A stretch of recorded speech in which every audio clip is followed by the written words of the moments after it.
sports experience like no other.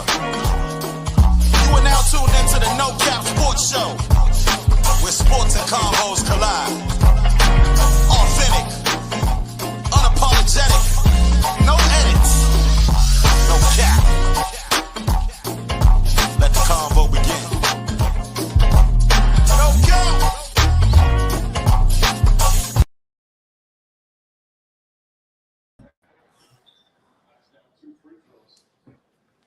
Hey yo, What's good? happening? What's good? What's good? What's good? Oh man, another day, another day.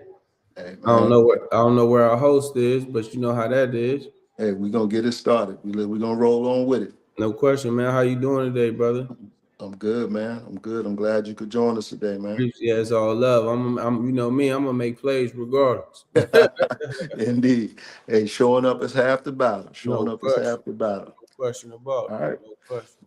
No Well, let's question. go, man. Well, we got a great show today. I'm excited to get it started, man. We got my man, Coach Walt Hamilton, man, from out here in Herndon, Virginia. He's the head coach at Virginia Academy.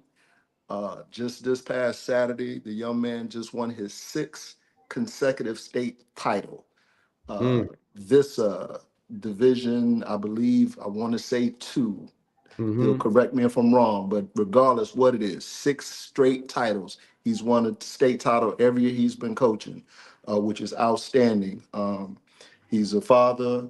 Him and his brother owns a basketball program called The Goods. Mm-hmm. And he's just a good dude, man. So I'm happy that he took time to join us today, and like to welcome him on the show.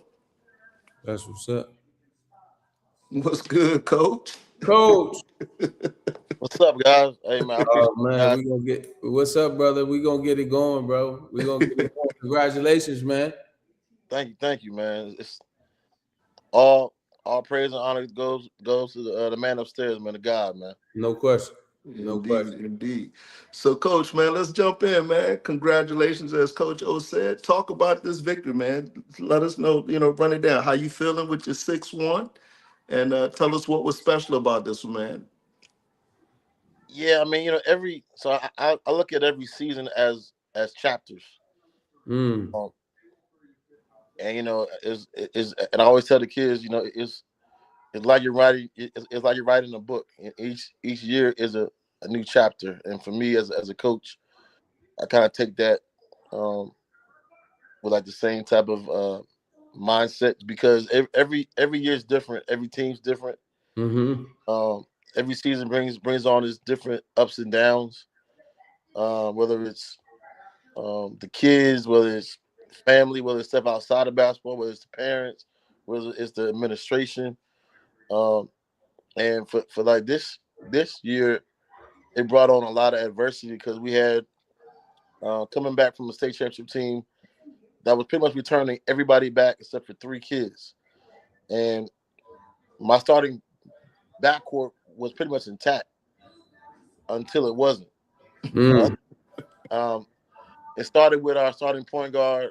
She ended up transferring out to a public school, and they actually had a tough, heartbreaking loss last night in the Yeah, state I court. saw that. I saw that. Yeah. What Um, what school is that? If you don't mind me asking, what school is that?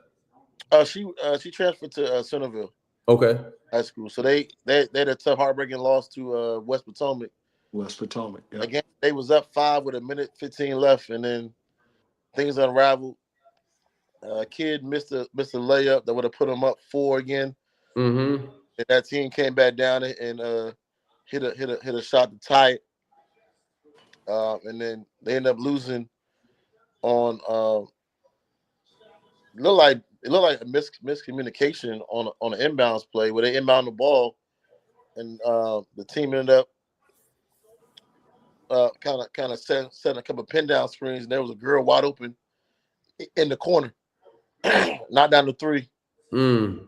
put them up 2, game over. Mm, So and I do feel for her, Eliza. yeah. Yeah. I was gonna say, she heartbreaking because she works her butt off, and I'm sure all the other teammates do. But see, that's what's dope about you, Coach. Most coaches would be salty that she even left you in the first place. And I know you've been riding with her all season. She came to the ring ceremony. I Yeah. talked to her. She, she's happy about where she's headed to school. And but like I said, man, most coaches would have been salty because she left like she did. And you didn't hold no ill will to her, and you supported her all the way till, like say, till the end, man. So that's, again, hats off to you for that, because most coaches wouldn't be doing that. No doubt. Yeah. Coach, man, where we try to start off, man, we tell us a little bit about your background. Like, what got you into coaching? Like, did you play in high school and all that type of stuff, man? Give our listeners and viewers a little bit about your background and what made you get into coaching. You know, if you played ball and then college, just tell us a little bit about your basketball background. Yeah. So I went to Herndon High School. I went through my ups and downs at Herndon. I was talented. I was a skinny kid. At the time, I was like 5'6", 5'7". I grew a couple. I probably grew maybe 2, 3 more inches coming out of high school, but um, got cut my sophomore year. Worked my tail off to try to make the team my junior year. Made it, but then it was like, yo, like you're not gonna play. I got these other guys in front of you that I knew that I was a better than, and I didn't handle that probably the best way. Mm. Um, and I'll say this for me, I'm the oldest of 5. Mm-hmm. It's me and my other 3 brothers, Brandon, Marshall, and Austin, and then my sister who's a baby, Maria. Um, so we kind of, like my parents, they were kind of naive to how things work with like AAU um, and just how like the grassroots basketball landscape. And in some cases, like I dealt with, it was my first experience with what politics were in sports. Because we originally grew up in I originally grew up in Centerville. Mm-hmm. Moved my 8th grade year to Herndon, so I'm in a new area. So now, I mean, I'm pretty much penciled in to be the next heir apparent as a point guard at Centerville. Because I built a lot of rapport up there as a baseball and a basketball player. My first organized basketball game, I was in the 6th grade and I scored 21 points. And that's when I realized, okay, I think I like this sport a little bit better than baseball. Even though I was really good at baseball, I dealt with a little bit of politics there, and with basketball, it just seemed natural.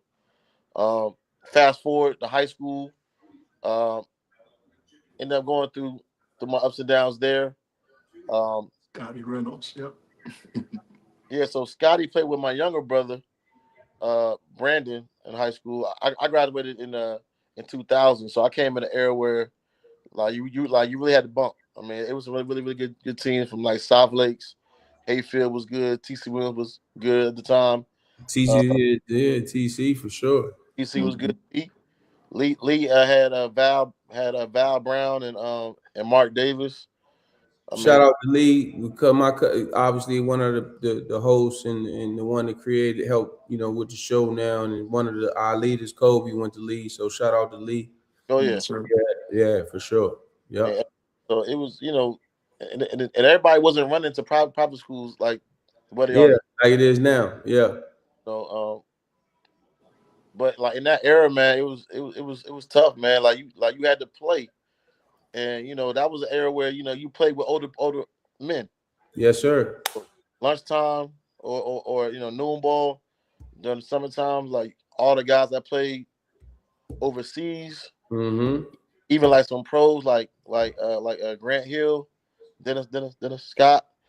I was able to kind of get kind of mentorship from them as a youngin, because they like the fact that I played with like no fear. Um, and that translated to me going to Grambling State. I went there for 2 years. Um, was a walk on for a year in practice with like the team. Then I transferred to North Carolina A&T to play, and I ended up not end up playing there because of the coach got fired. So I went through a lot within my basketball career, man. Kind of the road less traveled, um, a lot of heartache and a lot of pain. But the one thing I think why I've been blessed with the situation here is I was never bitter towards anybody. like any coach. Now, I did have some animosity towards Coach Hall at the time. It was for for for some obvious reasons, but you know, man, like one thing I had to really learn was how to forgive, Mm. but not forget. Yeah, never, never, Right? 100% for sure. I learned But how to forgive. but let me ask you something, Waldo. But like, but so is that sort of what put the coaching bug in your ear? Like, what made you sort of was that towards okay? So now you going through what you're going through with school or whatever. But what made you sort of like turn that coach? Like, what made you sort of turn that coaching thing? Like, what made you sort of who bumped you in that? Like, man, you would be a good coach. Like who's the one that sort of open your eyes to that situation. I'm gonna say my dad a little bit, and I'm gonna say my mom too. And it started with like, cause my mom and dad were real heavy in like the church. So I'm at home with my younger siblings. So I've always been the oldest. So I've always been like a natural leader. Yeah. Um, but then I would say like my my brothers were like my first kids that I coached. So Mm. as they were coming up, man, like Yeah. I'm teaching them what not to do. Don't go through what I went through. I Right. want how to be better than me. Yep.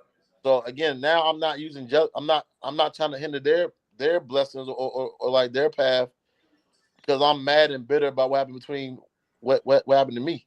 Yes, sir.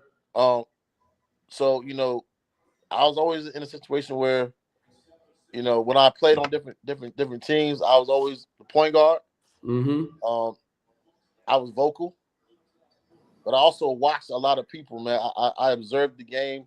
Like I'm kind of weird. Like when I was younger, I would I would watch the game and I can run off anybody's stats, but I also would listen to the commentators because they give you some really good gems on why Michael Jordan is able to get past Joe Dumars, or why Isaiah Thomas is able to attack, or why Tim Hardaway is able to use his move in order to create separation. And I would take those details and apply to my game when I'm training myself, and then when I'm learning from the old heads, they're telling me, "Hey man, not hey wait right, like don't be too excited to shoot, like shoot with confidence." Mm. So now they're trying to build confidence in me while I'm learning how to build confidence within myself and within my brothers. And so from there, I think that's kind of where it started, man. Like I used to have this little thing called Coach Hamilton's camp, and I would run the dog mess by side of my brothers. I mean, so we had a park across the street, Haley Smith Park, and I get up in the morning at like 8, 9 o'clock in the morning, and I'm out there getting shots up. So I tell Brandon, "Hey, come on, man, let's get some shots up." Yeah. And we shoot about 400, 500 shots, um, and just learn how to compete. And from there, I realized, you know what, I'm pretty good at teaching my little brothers how to play. There you go. Yep. I'm working camps coming out of high school, Mm-hmm. like the YCA camp in wrestling, Herndon camp, and my teams are winning. I don't know, y'all remember Marlo Talley, but when Marlo would have camps, I would work his camps. So it just kind of sparked that bud, man. And then when I was in college at North Carolina A&T, I had guys that wanted me to train them. So I'm like 21 years old, and I'm getting up at 5, 6 o'clock in the morning. I'm sneaking into Corbett Center, getting shots up, and then I'm also guys that are trying to make the team. We all up together playing, and I'm teaching them stuff. So That's I think I've always had that type of spirit in me, leadership. Yeah, spirit leadership. That's what's up. and That's what's up. I don't look at it as just a passion, man, but now I look at it as a ministry. That's what's up. So your first coaching gig was at A&T? Was that your very first coaching gig? Yeah, so my first like organized was coaching at the YMCA at the Harris Taylor Y which was like right on campus, and Mm-hmm. it's 7 and 8-year-old kids, Okay. and it was a co-ed team, and it's funny. Walter Johnson, his wife played for A&T, so like their daughter Tierra, and me and my boy TK were a coach of that team on like the weekends. So we practice on Tuesdays and Thursdays, play games on Saturday mornings, and that was like my first like organized experience. And like those kids got so much better, and like they had so much fun. It's crazy is 5 out of the 8 kids on that team ended up playing ball in college. Nice. Wow. Nice. Tierra played at Winston-Salem State. Jaleel played at Morgan. There was another kid that played at a D2 in North Carolina, and then 2 others played. I think one went to Shaw, another one went to a D3. So it's kind of crazy to see them kind of mature over the years and watch them grow and develop. But that was like my first coaching experience, and then I would say I'm finishing my degree at A&T, and then my boy, he's at a party of mine because I threw parties in college as well. And he's like, "Yo, man, I'm coaching at Smith High School. I need your help." I'm like, "I bet. You know, I'll stop by." What he didn't tell me was that it was girls. So I show up. I show up on Monday. Mind you, they're in like the beginning of like this season, and so I knock on the door. It's these big steel frame doors, so you can't see who's in the gym. Mm-hmm. Because if I would have honestly, if I would have saw that it was girls, I probably would have walked away. Nah, not for real. Come on, Nah, coach. I'm messing with you. No, but like at that time, man, like I wasn't the biggest fan of girls basketball because I'm like, why y'all miss so many layups? But man, I'll tell you, man, as soon as I Spoken like a true coach, right? yeah. So, but it's crazy because I walked in that gym, and within 5 minutes, I was hooked. Mm. Hooked. Mm. I was Just the hooked. love of the game. Just the love of the game. It was that, but I'm gonna tell you, man, the girls they came and took a liking to me immediately. Like Mm. it was a break, it was a timeout. I mean, it was a water break. I'm talking to the point guard, Ashley the Boast, and like she could flat out boogie, and I'm like, okay. I said, I see you got a little handle, and she was like, yeah, I'll cross you up too, Mm. and walked off. I said, oh, I like her. Yeah, your style. I love that. Old So, school. oh yeah, like she can't. I mean, she came smack at me. So I'm like, Mm. okay. So then from there, I said, all right. I said, you know what? I said, actually, I can show you better than I can tell you. So then after that, before that, then we started playing a little 1-on-1. And I started handling the ball. She's like, oh wow, he all right. You And from can that boogie. forward, in the middle of practice, she's coming over to me like, hey, how can I do this better? Mm-hmm. I've been coaching girls ever since. Mm. So Crazy. That's crazy. yeah, man, I'm thankful. So Thankful for. so when you went to college, your first college coaching gig was also coaching girls. So you've never coached men again? I did when I came back to Herndon. So I did Gotcha. coach boys. When I moved back from North Carolina, I coached AAU with Virginia Elite on the boys side for 3 years. I was 16's head coach, 15's head coach, and then I was kind of pretty much um, kind of like semi head coach, like lead assistant with like the 17s. Mm-hmm. Then I went back to Herndon, and I was like a consultant, right? I wasn't coaching, but I'd actually applied for the boys job, and I was a finalist. And I didn't get the job. They gave it to a former player, Josh Hedden, who was a good dude, but he didn't have the experience that coaching that I did. Mm-hmm. So kind of fast forward a little bit. I did about 5 years at Smith High School, and then I used to play noon ball with these guys over at UNC Greensboro. And Randy Tuggle was the head coach at Greensboro College then, Mm. and he always loved the way I played the game. And then he and then like he would recruit a lot of my kids. So from there, at this point, I'm training like probably the top 10 or 15 guards in the city of Greensboro, boys and girls. Mm-hmm. So he asked me, hey man, like what are your plans for next year? And I told him, like, man, I'm kind of looking to kind of move on from Smith. He's like, well, look, I got an opening. And I need somebody to help with like my guards.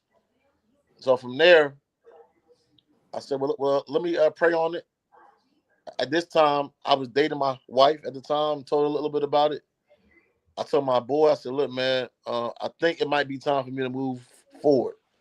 So I ended up making, which was a really tough decision for me because, I'm leaving a bunch of kids who I've helped develop and grow over the last 5 years. And sometimes, when you embark on a new journey, there's a little bit of fear there because you don't know what's next. Yes, sir. Yes, sir. And so, going over to college and seeing what that was going to be like. And the good thing for me is I coach AAU too. So the good thing about coaching Division III is I can still coach AAU. Oh, I'm able to recruit while I'm coaching. Like, so now I'm able to talk. Hey, man, I like your kid. Hey, I coach over at Greensboro College. I'm a new assistant there, and people knew kind of knew who I was from the AAU scene and from high school. So now it's like, okay, well, Walt has a good. I think I do a good job of building rapport and relationships. Because I feel like in sports now things are a lot more transactional, and Mills laughing because he knows that's not who I am. I'm more of a relational guy, and I know that's not. And I know like my style is not the norm. Most high school coaches, most college coaches are not tight with like their parents. They're not cool with their parents because they don't want to cross the line. Me personally, right. But I'll say for me, and I take this everywhere. I did it when I was coaching at AAU, high school. I think if you include the parents more into what you're doing, you'll get more out of the whole family, and you'll get more because not everybody's invested. Right. And if you don't lie to them and you keep it 100, then nothing gets lost in the sauce as far as what the expectations are. Trust me, Coach Walt. I know Coach Milton probably told you some stories about me and training guys and kids, and even over there with some of those coaches that we were supposed to have, do a little something over there with that football team that they had over there in time. And so trust me, I get it, bro. I'm with you. I'm with you. Go ahead, Coach. Yes, sir. And Coach Ward, I apologize for being late. I had pay the bills over here with my 9 to 5, but hey, Walt, don't let him fool you. He heard you say Michael Jordan. He's like, hold on, wait a minute. We not gonna start off like this. Hey, Walt. Hey, Walt. Don't. Hey, listen. You said right. That what you have here is a person that is personal with him. He has a personal problem with Mike, and he thinks LeBron is, for some reason, I'm not even gonna say the words out my mouth, but but he the same person that like Lamar Jackson, and think Lamar Jackson, the Baltimore Ravens, should be a quarterback. Now he gonna try to remove me from the show. You know what I'm saying? But my thing is his overall, thought process right now in the last couple of years, man, it's just been diabolical. It's crazy, and we still love him though. We still love him. We're gonna work with him. We're gonna work with him, Coach. But that LeBron and Mike thing is not even worth your time, bro. Don't even fall into it. Coach Walt, I wasn't going to mention either name. That's not even in my thought pattern. I'll focus on interviewing Coach Walt and letting our listeners and viewers get to know you. Forget what they talked about. So I heard a little bit in the beginning. You went to Herndon High School. You was around that 2000 class. And I know a lot about Herndon. We played them. They had Randy Dotson at the time. Oh yeah. Was their best player. But I was going to ask you, being from that area, did you have any interaction with Coach Reginald Kitchens? Oh yeah, man. Coach Kitchen is a legend, man. Yeah, man. Funny. It's fun. I just talked to his daughter, Patricia. She just had a birthday, man. But he was the original. He was the first trainer to me in this Northern Virginia area. Mm-hmm. Um, and nah, man, that guy's a legend, man. I didn't train with him a lot like that, but um, every time he saw me, man, he always wondered why I wasn't playing or why Coach Hall was doing this and doing that to me.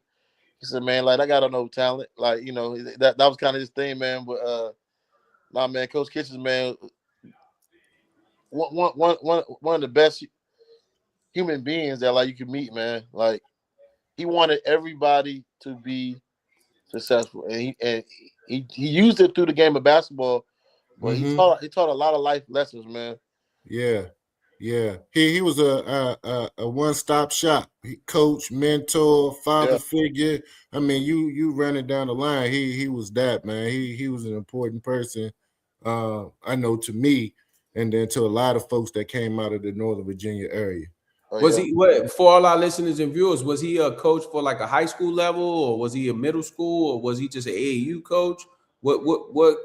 Who did he coach, Cole and Coach Walt? Well, I know he did coach an AAU team, but when I met Coach Kitchens, it was through Dennis Scott, and Okay, he was working with Dennis really very closely, and so I would go into workouts with them, and and then I just got to know him a lot after that, and he started working with me independently, coming out to Alexandria, you nice. know what I mean, and working me out, and we just created a bond, and he would come to my summer league games, AU game, all that, man, and just critique me and just give me advice.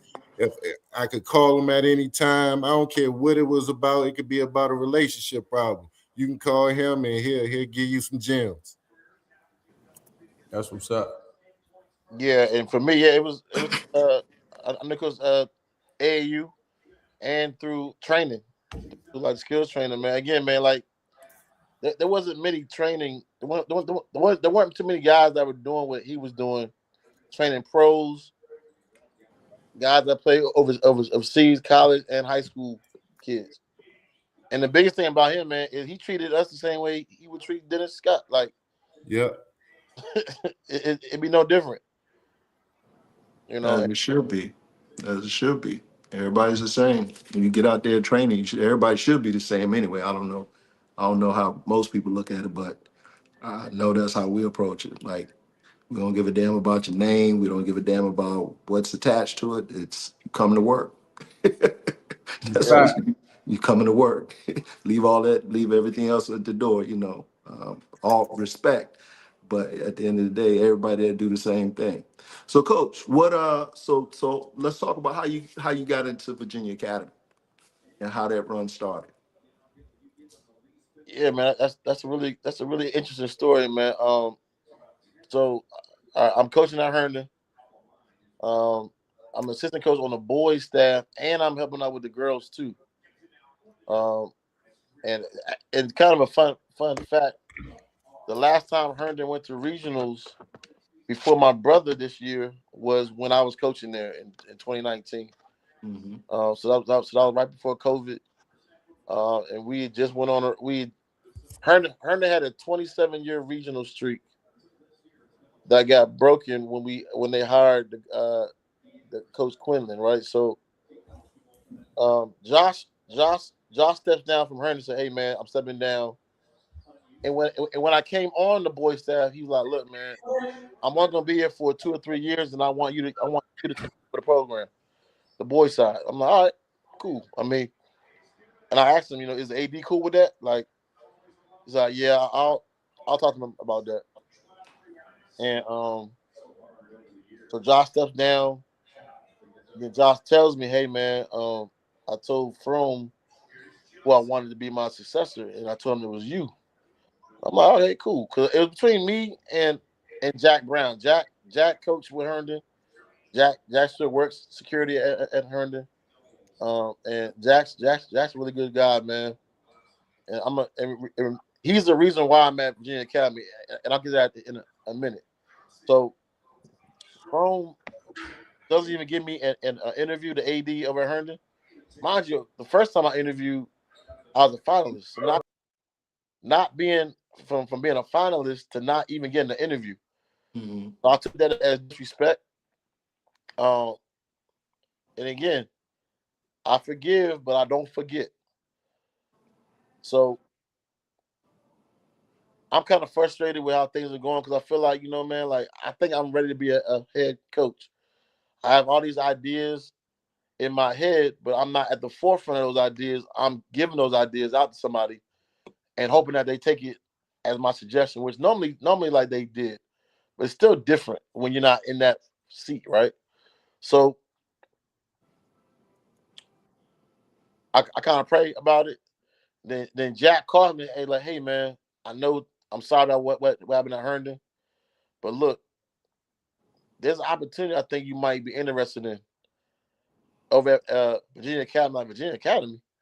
Now we had some boys from our AAU team that played on Virginia Academy, but I had heard nothing about the girls' side. So I asked him, I said, "Do they even have a girls' team?" He's like, "Well, nah. You have to build it from scratch." I'm like, "Oh, okay." So and I have a rule about things, man. Like I may not agree to everything, but I'm willing to listen. So I ended up talking to Jay Hagler, who at the time was a boys coach and athletic director. I talked to the head of school, and while I'm talking, I'm just listening and I'm taking down notes. And what I'm really doing is I'm just drawing up a list of kids that I might want to come here because I train a bunch of kids. So I'm like, all right, who can I get to come to Virginia Academy? Now, here's the crazy part about this. This is in the middle of COVID.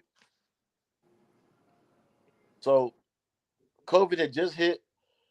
The kids are finishing up their high school. I mean, like they're a year virtually online. I don't get the job until June. Late, I'm gonna say late June, early July. School starts August 13th at that time. The crazy part about this is Virginia Academy was the only school that was in person during COVID. Mm-hmm. And let me tell you how that was so to me and such a blessing because there were so many kids that were going through anxiety issues because they, for like the last 4 to 5 months, they weren't in school. Also, I'll say the last 3 months, they weren't in school. And then AAU season was cut short, so there weren't a lot of teams playing AAU, so they canceled the season. It was pretty much no travel, and no kids could really go to a gym because they weren't allowing anybody to gather amongst 10 people and actually hoop. So I go on campus and see that Virginia Academy has a bubble, right? Now the good thing about the bubble is it can serve as an indoor facility or when And your flaps are outdoor. So I said, hey man, if I said this is pretty much a tent, right? He was like, yeah. I said, can I host runs here? He was like, yeah. Why? I said, because that's how I'm going to recruit kids. mm-hmm. So I came into this with a plan. And I'll be honest, man, like I thank God for the vision. But I was like, all right, how am I going to get kids to come to a school during COVID? Mm-hmm. I'm gonna host pickup runs. Girls don't play pickup like that. Mm-hmm. But there was so many kids that had been sitting in the house for the last 2 or 3 months that it afforded me an opportunity to get them to come out. So now I got like 30 to 40 kids coming to runs like Monday, Wednesday, Friday. Girls. So from that, I'm like, all right. What they didn't realize, I was using it as a recruiting tool to get kids that may want to come to the school. Mm-hmm. And then I talked to the parents and said, hey, by the way, we're going in person. So we'll have a dual setup where they can either go online or come in person. And once those parents heard, oh, you guys are going to come in person, The year before I got there, Virginia Academy had a waiting list of one person. The year of COVID, they had a waiting list of over 350 people. Mm. So there was a need that Virginia Academy was able to offer that no school around here could, private or a public. In Loudoun County, Prince William, Fairfax County, even kids in West Virginia. So when they asked me, "Hey, how many kids are you gonna be able to bring in?" Well, they're like, if you bring in 2 or 3, that's great. I said, no, I'm trying to bring in 7. And like they laughed at me, like, yeah, okay, all right, coach. Like, that's kind of. I said, no, I'm trying to bring in 7 kids. How many kids? I asked them, how many kids do I have returning from the JV team? So they were a JV team. They had never been a varsity team. Shanae Howard, who big shout out to her. She was the girls' coach before me, and she was a counselor as well. So me here talked and chopped it up, and I explained to her like like my vision. Hey, look, man, I'm not trying to step on your toes and what you build. She said, no, like you're able to do something that I can't. I'm here to support you. Right. And so that was really good for me because I needed her to convince 2 or 3 of those girls to stay. Mm. So getting her on my side allowed those parents to believe in my vision, come to the runs, and there were a couple of parents who kind of doubted it. They're like, well, all right, you got kids here now, but what about when like school starts? I said, what you got to understand, sir, is I train these girls. So if I have a run, up and run, they're going to be here. Right. So June hits, July hits, August hits. We having runs all summer long. And at this point, I think the tuition was like $10,500. And so now I'm able to get kids that would normally not want to pay for school. They're like, nah, like this is an investment in my kids' future. But the one position that I could not miss at was at point guard. And there was a point guard at Heritage High School, a freshman named Joy Williams. Mm. And I invited her out because I found her information through a kid and parent that said, hey, man, you might want to talk to Joy. I said, all right. I went on Max Preps. I saw her numbers and her highlights. I said, oh, yeah, I need this kid. Change the whole like that's who you want. So would you say she was the one that sort of was the foundation? Her and maybe one of the other 2 girls were the foundation of you starting your whole program at Virginia Academy? Absolutely, absolutely. I'm not in this position today without Joy, without Kai, without Darius. Yep. Darius, Shout out Coach Darius. Hey, Walt, is Fred is our brother Fred Smoot daughter with you? Yep. Shout out to Fred Smoot. Shout out to his best friend right here. The one he ain't got but 2 friends. Sean Springs and his people back home in the SIP. You know what I mean? Shout out to our brother Smoot, man. Come on the show, man. Stop playing around, Stop bro. messing around, Smoot. Yeah, you supposed to been on the show. Come on, man. I'm gonna see him when I'm home. I'm gonna see him. And no, I'm gonna call him and tell him that he better get his butt on here, man. That's right. He know that. He know that for sure. So, Coach Walt, I got a question for you, and it's kind of the other side of the game from what you talked about, because in the middle of the pandemic, we was having these Zoom calls with high school coaches, college coaches, some former players, some high school players and stuff, and they was talking about the challenges of playing and being isolated during the pandemic and stuff like that, and then recruiting. How difficult was it, or how important was it for you to address like mental health issues, and what did you do to help them out mentally? I know you came up with a great plan to make sure that the physical part was still, being able to run full speed. But what did you do to help them out as far as mentally to get through that little span of time when the world was just shut down? I'm gonna say one of the biggest mental, I think, relief was for the kids to be able to play. Period. Them actually being able to go into a gym and not worried about social distancing, but just go back to being kids again.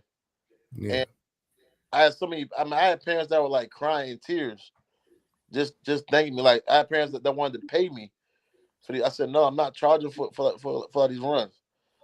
This is for these kids to get back to being who they want to be and their passion. So I say that was like one part of it. The other part of it was, just being literally kind of coaching them through games and stuff. Like so, like whenever a team would win or lose, On the and podcast. I would bring all the kids together and tell them the things that I saw that like they did well, something that they need to work on. Tuesday. Okay. Well, I hit you earlier, but I know. Shout out to our sister Tanya. Sorry, Walt. Shout out to our sister Tanya interrupting the podcast.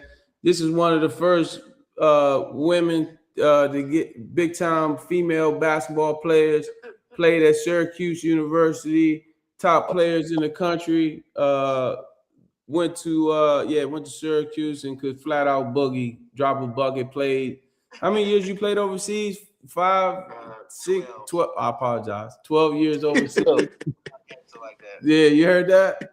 Right. I was trying to be funny when I said 5. I was just gonna say 5 in Greece, but you didn't let me finish. But okay. But yeah, shout out to it. Is crazy that you called during this time because we are talking about female basketball players and how Walt is doing what he is doing in the DC, Maryland, Northern Virginia area. So that's dope. All right, love you. I'll call you back. All right, all right. Salute. shout out to Big Sister Tandy, Syracuse University. Played with Donovan McNabb's sister and could flat out boogie came out of Wilson back in the day. That's what's up. Yeah. Shout out to her. Yeah. Sure. To kind of finish up your question. And the other part, yeah, man, I would talk to the kids, man, and I was encouraging them to be better. Like I tell them, like, look, man, I know y'all been cooped up. I know y'all have been, but relax. Like it's okay. Just play. Yeah. And like life is short. And for some of them, man, they had family members that passed away during COVID. So for them, I'm like, look, man, every time y'all get a chance to play is a blessing from God. Like don't take it for granted. Because there's kids in other countries that can't do this right now. There's kids within your own within your own communities and states that aren't playing ball right now. That's right. So, I wanted to kind of make sure that I reinforced them really, really just having fun, enjoying themselves, but also letting them know, hey, man, you guys have a home here. So, But Coach Walt, was it tough to get kids to come? Like, obviously, I mean, I know it was tough, but like, what when you trying to get kids, when you trying to start off a new program like that, what's your selling point like that? I know you, like you said, you got to have that one key girl, have success. Is it her having success that is the key point, or is it her or is it her going to school the key point, right? So when you coming in, you recruiting young ladies, you recruiting the coach Milton, Mr. Thornhill, and you saying, well, look, not only is my point guard having success, excuse me, but she is she got this many scholarship offers to go to school. Like, what was your key point? Like, as far as getting other people to come to your school, you know what I'm saying? Whatever. Who it was? Did you have a certain class? Did you have 3 or 4 girls? Like, what was it that made, like, who was that one person that you say, you know what, I got her in, and then she was like, okay, such and such play there. Now I want to go there and play with Coach Walt as well. That's Joy. Joy was that one. Joy and Kai. because so Darius, my assistant coach, my shout out to Coach Darius. His daughter is Kai. Okay. I used to work with them when Kai was younger. I would coach with his AU team when Kai was in the 7th and 8th grade. So there was a pocket of girls that I kind of knew already that were in high school. And the crazy thing about it was Darius, he asked me for advice because he's like, man, like I know you coach college. He said, am I on the right path? And I went to them when they practices. I said, yeah, you are. Let's clean up a couple things here. Let's tighten up some things here. And I said, all you guys should be playing varsity as freshmen. I told him. I said, if you make these changes, these kids will all play varsity as freshmen. And he had a group.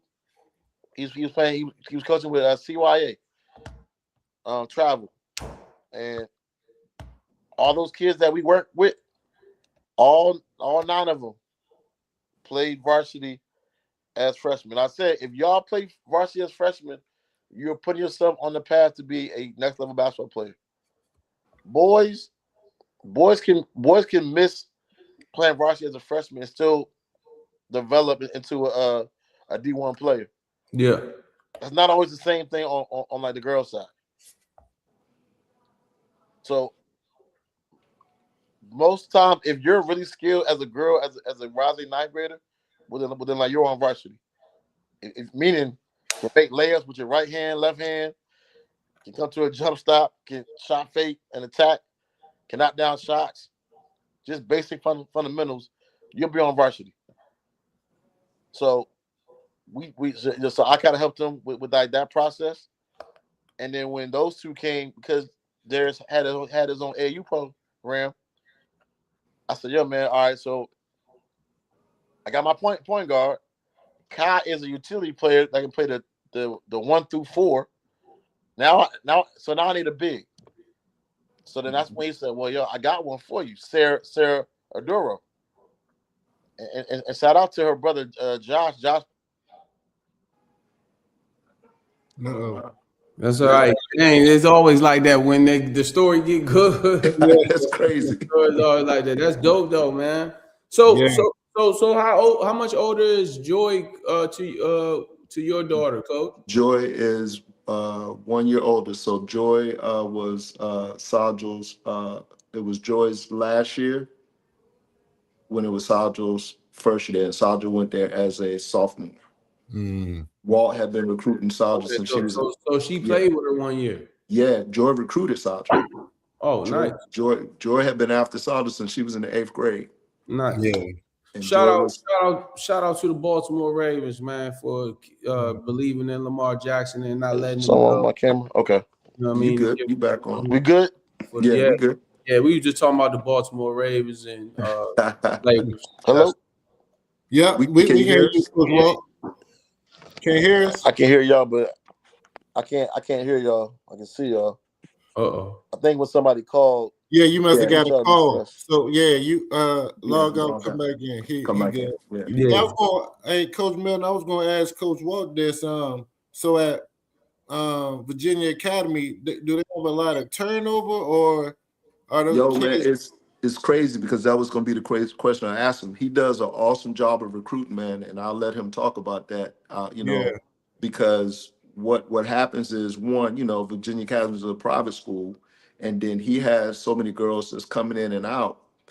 The crazy thing, he just reloads every year. He does a great job recruiting. Like I was telling Coach, Joy recruited Sajal. Walt had been after Sajal since about the 8th grade. He came and seen her at the campus when she first started bumping. And Sajal at the time wasn't even sure if she wanted to play basketball. So he just laid back in the cut. He kept checking in on her, but Joy was really pushing, got her over to some of the open runs, got her to meet some of the girls that was there with Joy. I think they had just won a state title, and just kept her coming around the girls. And that's what he does a great job with, is announcing those open runs and getting those girls to come out and play. And that's a hotbed for him to recruit. And again, he does a great job because it is a high turnover of girls coming in and out because he's getting them. He's getting the Yeah. way that he's getting them in because they're coming from other programs. Go ahead, Walt. That's your story. I'm just Yeah, sitting back listening because I yeah, know the story. yeah. So go Coach, ahead. how you do you have the support staff like with getting with such a high turnover, right? Like obviously they tried to have a football team there, it didn't work out, it wasn't successful, whatever the case may be.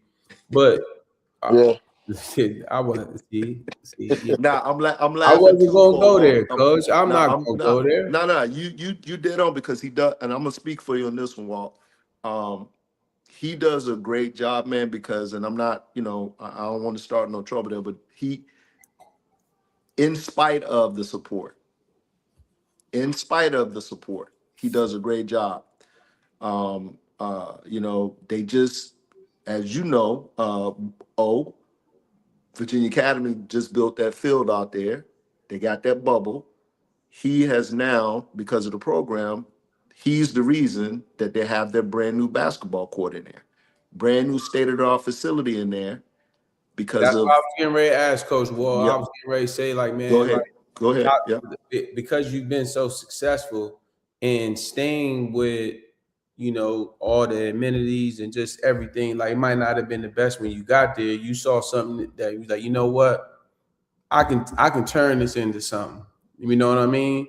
Yeah. And yeah, like what was talk a little bit about that. Like, did you have the success? Did you not? Like what did you have those people behind you, you know what I mean, to make you sort of say, like, hey, listen, was it a person in, was it one of the dean of students? Was it the athletic director? Was it who was say, you know what, coach, we with you 100% and we want to turn this thing into something, big time, like what you have done.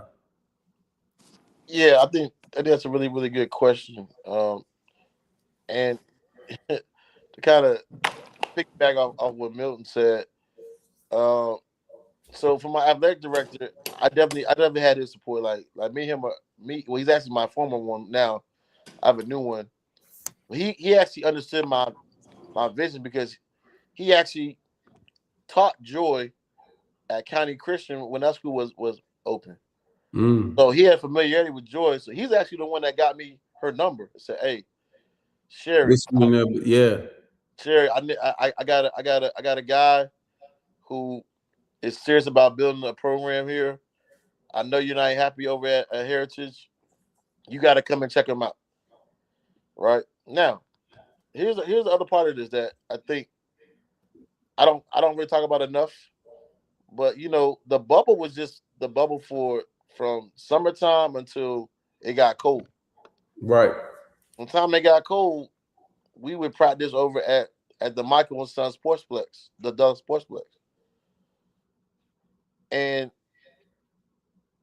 so like one thing I wanted to do was kind of create a kind of a mantra for us, or kind of a motto, and that's everything earned, right? And the reason why I framed it that way is because I don't care that we don't have a gym. I don't care that we don't have what everybody else got. We're gonna still compete. We're gonna still. I'm still gonna coach you up. I'm still gonna put you. I'm gonna have you prepared better than most teams within that hour and 15 minutes than most teams have with 2.5 hours. And a lot of that's because in the summertime in August, I started installing stuff then. I don't wait until. So the beauty about being in private school is I don't have to wait for like green days in order to start like actually installing my offense, installing my defensive concepts and our philosophies. I start that immediately. Right. So now, by the time October hits and we're in Michael and Sons, we already know the offense. So like we're already rolling. That and then we already know our concepts. So it's repetitive on purpose, so that honestly practice runs itself. The best part that I can tell y'all is when you come to practice late from work and you get there like 3:45 and they already running through our pregame stuff. Like I don't like the first 15 minutes of practice. I don't gotta say nothing Yeah, you chilling. because it's already been instilled from The August. foundation. Yeah. Yeah. And the other thing I do, man, is like part of the everything earned mantra also means that we're not making excuses either. Like I'm really big on that. Nah, I'm no nonsense when it comes to that. Mm. We're not gonna compare.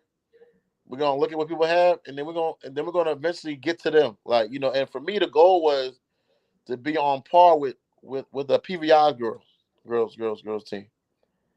Right. So if I can build a team that's competitive with them, now I've changed the landscape of what people think about them and about Mm-hmm. us.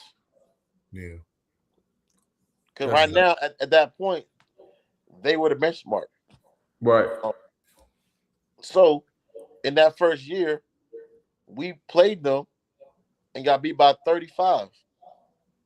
But we actually played really well. Like I wasn't mad about the game. But playing against them let me see what else I need. I kind of already knew, but actually playing those games against those teams, right? And that's one thing else too, man. Like I scheduled tough for a reason. Right. I So want us that to be way, battle tested, so that when we get to states, and when you get in the conference play, it's easy work. it's easy work. Yeah.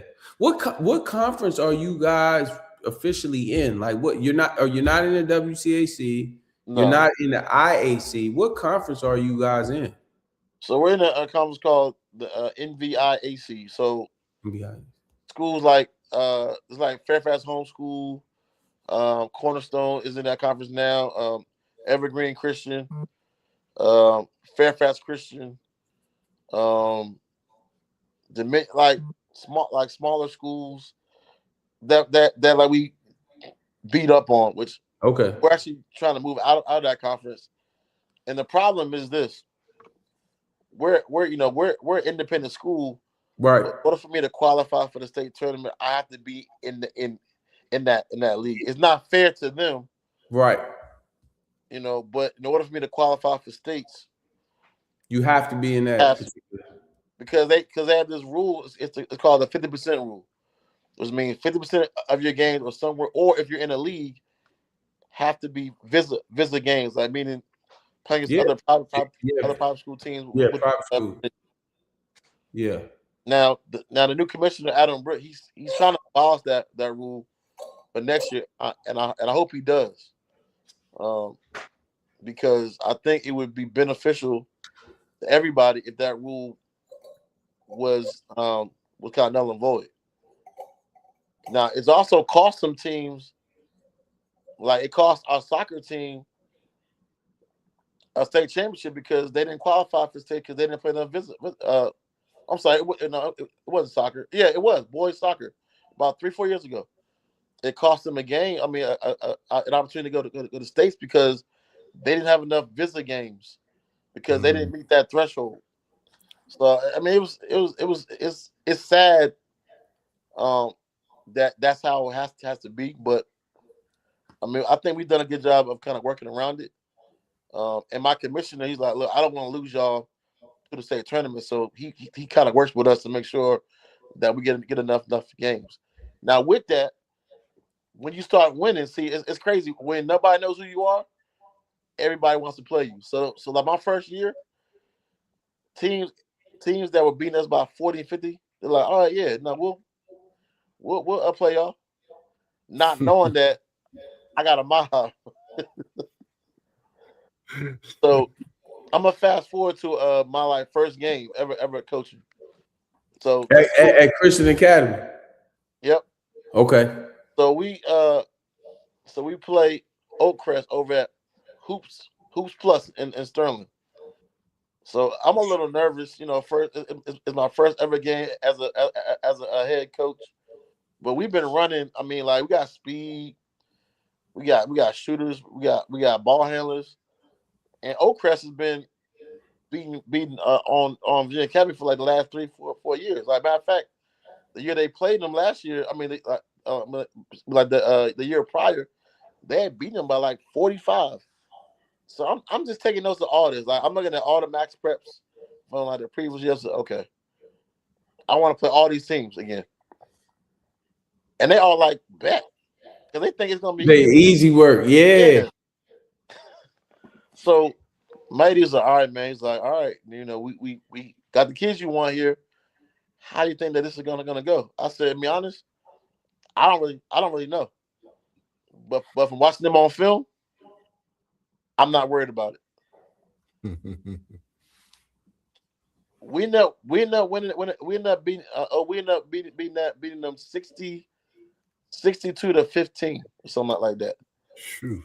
And that coach was like, "Is this the same team from last year?" and I said, "Nah." No.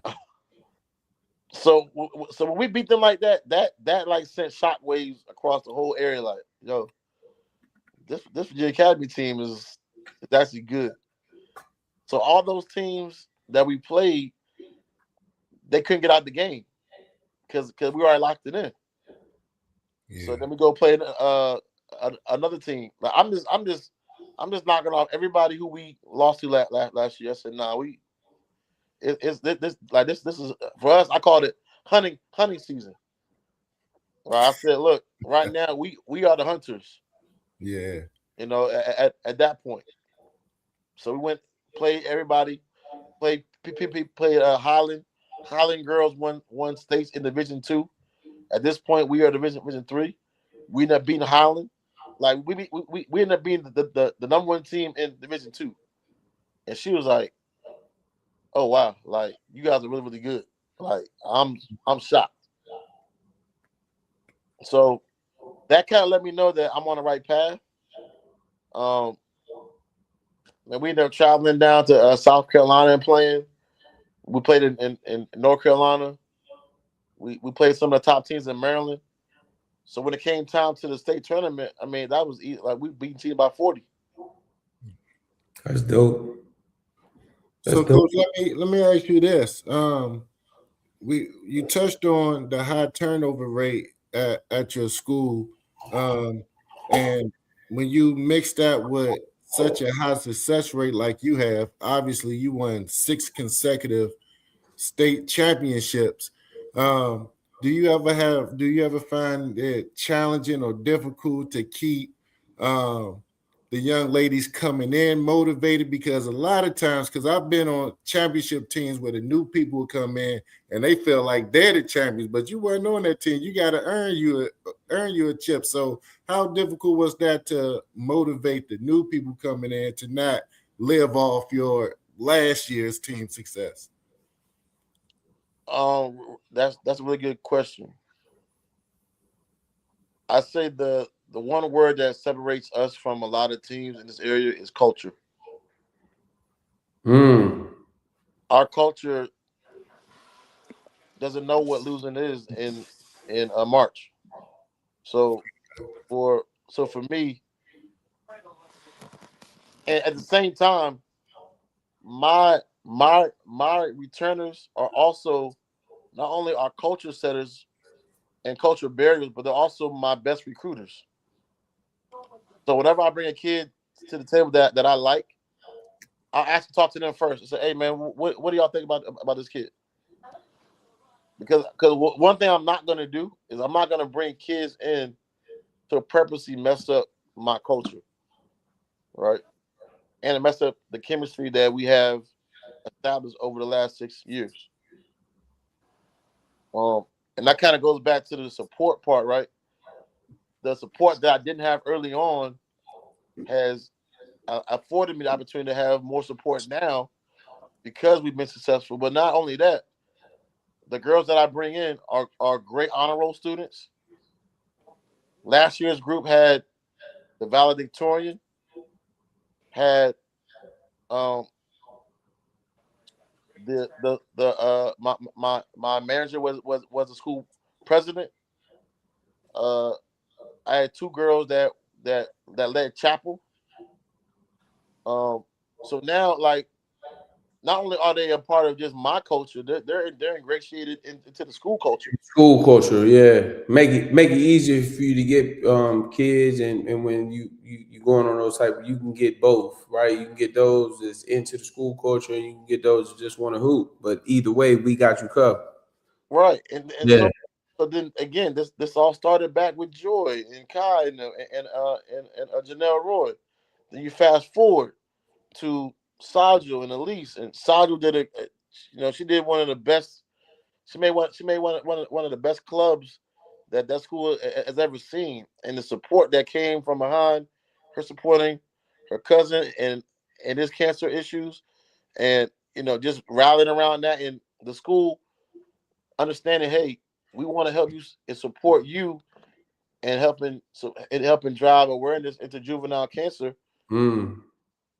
That's where you see the support, but that's all based on culture Yes, sir. and the school allowing me to create my culture, but also the kids keeping the culture no matter who comes through the door. Hey, look, this is how things are. This is how Coach Walt is. I don't really gotta say a whole lot. Yeah. It's already understood.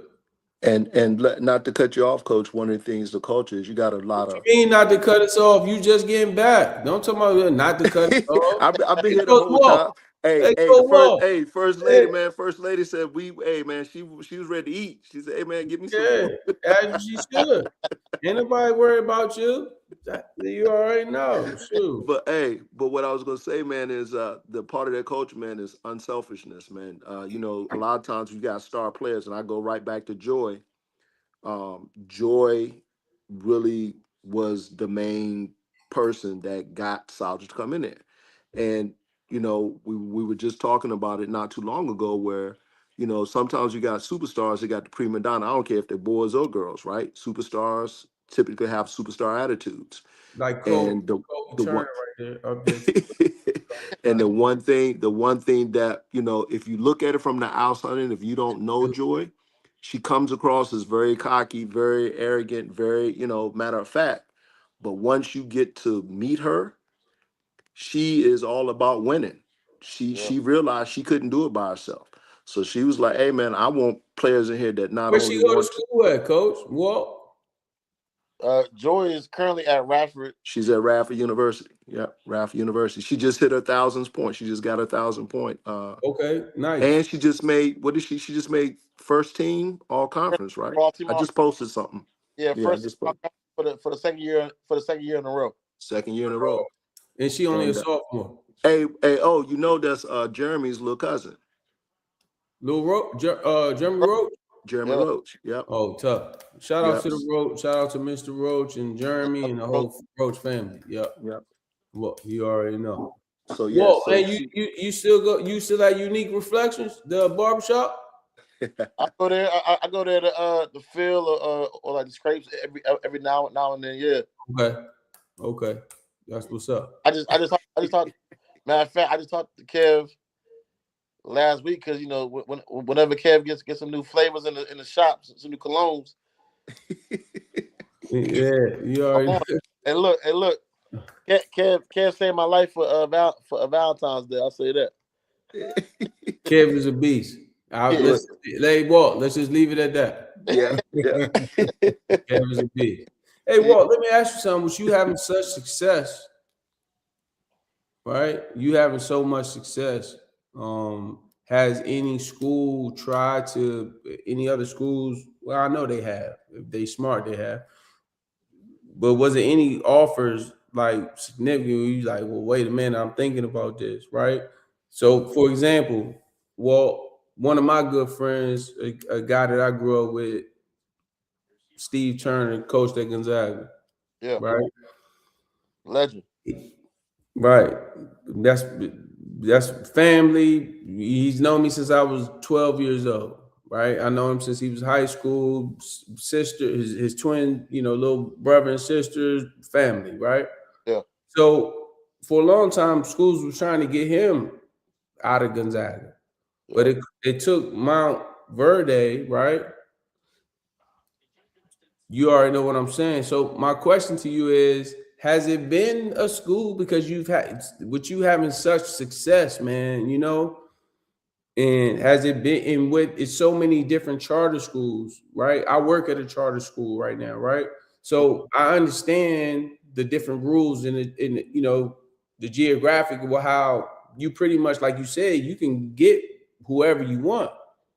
Has another school said, man, like, wait a minute, hold on, look what he's doing over there. Man, we want to try to bring him over here to Florida, or, because there's so many different big time sports programs on the female circuit now, right? Has anybody tried to pull you away from Virginia Academy and say, hey man, look, come over here. We're gonna throw the bag at you. You can do whatever you want. What has anybody tried to bring you away from Virginia Academy? Yeah, more so not so much at a I take that back. There was a situation last year that just didn't make sense from a high school side. There's been a couple of local high schools that have inquired about me, but more so I've had some opportunities in college. I'll say that. But for one situation, it's like, hey man, I would love for you to come on, but I can't pay you. So, and I know you got a family, so it's like, no. I'm talking about. Hold on, Coach Walt. Whoa, hold on. Hold on. This is the No Cap Sports Show podcast. Now listen, we chilling, but man, excuse my language. Fuck all that. There's no way possible you being 3-4 year whatever and ask you to come on board, knowing you got to connect with the recruits. That's a slap in the face. I would have been like, I get it, the opportunity, but man, you bringing so much to the table. You know what I'm saying? Like, I would be like, nah, it's no way possible. No way. For what you got going on, and you started it from scratch. That's my thing. That's what I'm in right now, Coach Ward. I got a gentleman that I'm helping out. One of my former clients played in the league, doing this thing or whatever. He's at a small charter school, and he's starting from scratch. And we don't, and he needs to get that, like you said, that joy or somebody who can help build the program, right?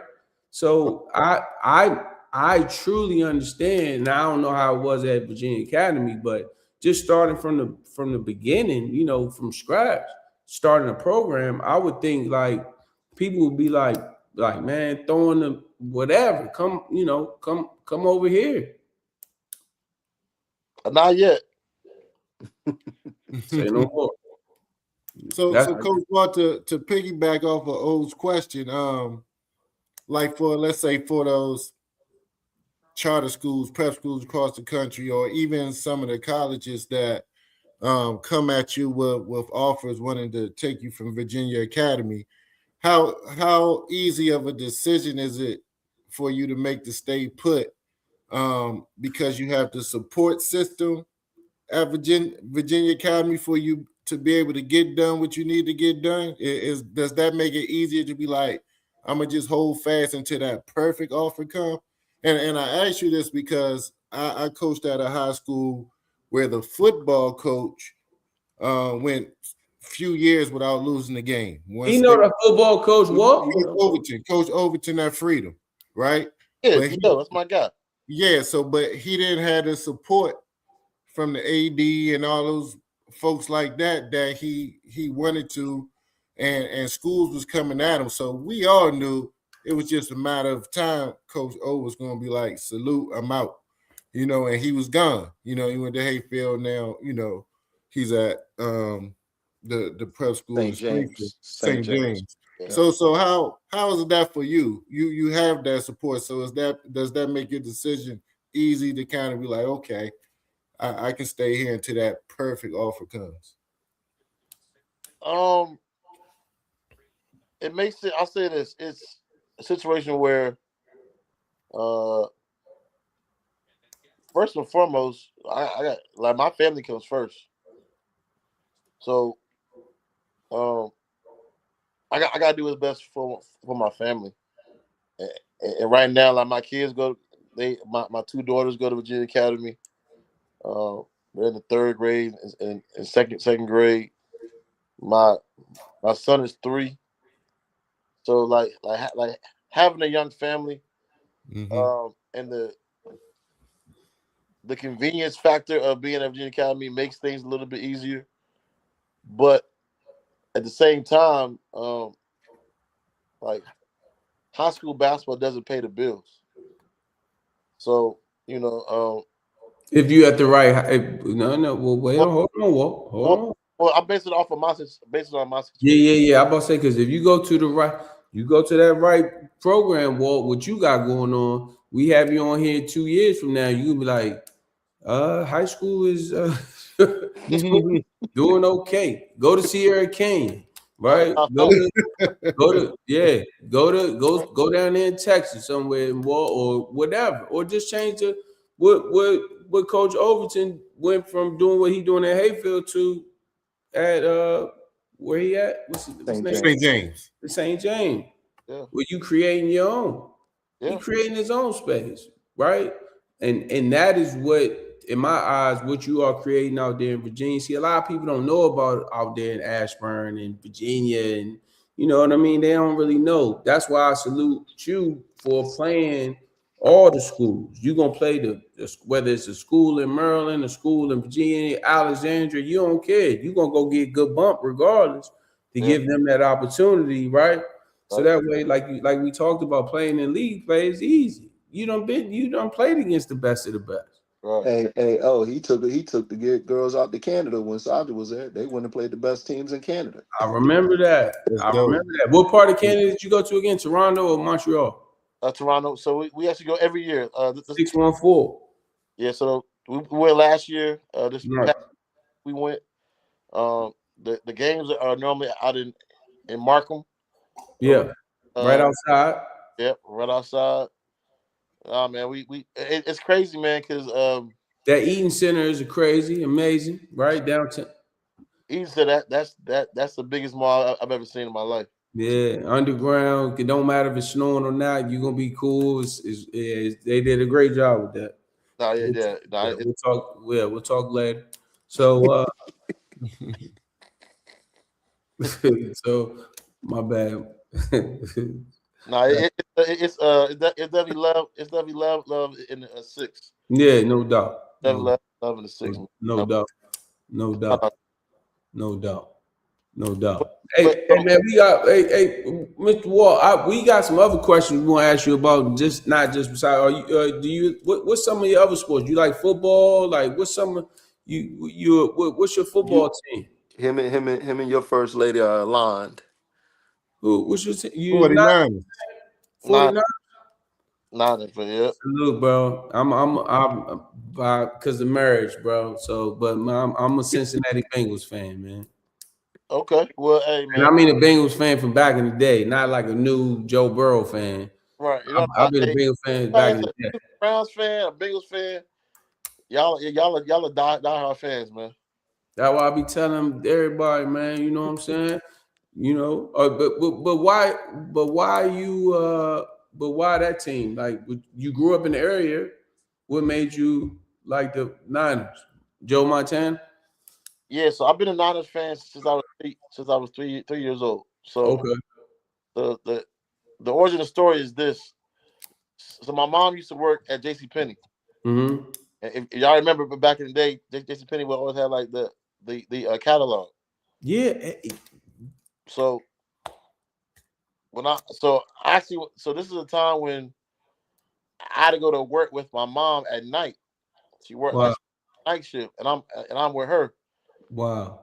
Through the catalog, right? And you remember the old helmets, like little helmets. Yeah, with the little white face, man. Yeah. Yeah. So like little miniature helmets.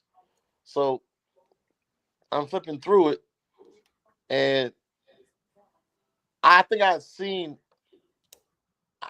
them play against either the Cowboys or the Redskins earlier in that week. But then when I saw it in the catalog again, I was like, "Ooh, I like this team," and I pointed to Niners helmet. And from that day forward, I've always been. You're rocking with them. That's all. That's all. That's tough. That's tough. I'm loyal like that, man, to a fault, man. Now Nah, y'all good, bro. Trust me, y'all good, bro. The fact that y'all did what y'all did this year, and y'all on the mash, y'all team should have been mashed instead of 49. How many people y'all had hurt oh, and injured? So the fact that y'all even got to where y'all got to, salute to you, man, and what they got going on. They're gonna be all right. They're gonna be all right for sure. well, simply on top of football, man. I'm a big football fan. Like I really feel like if I wasn't playing basketball, coaching basketball, I would love to coach football.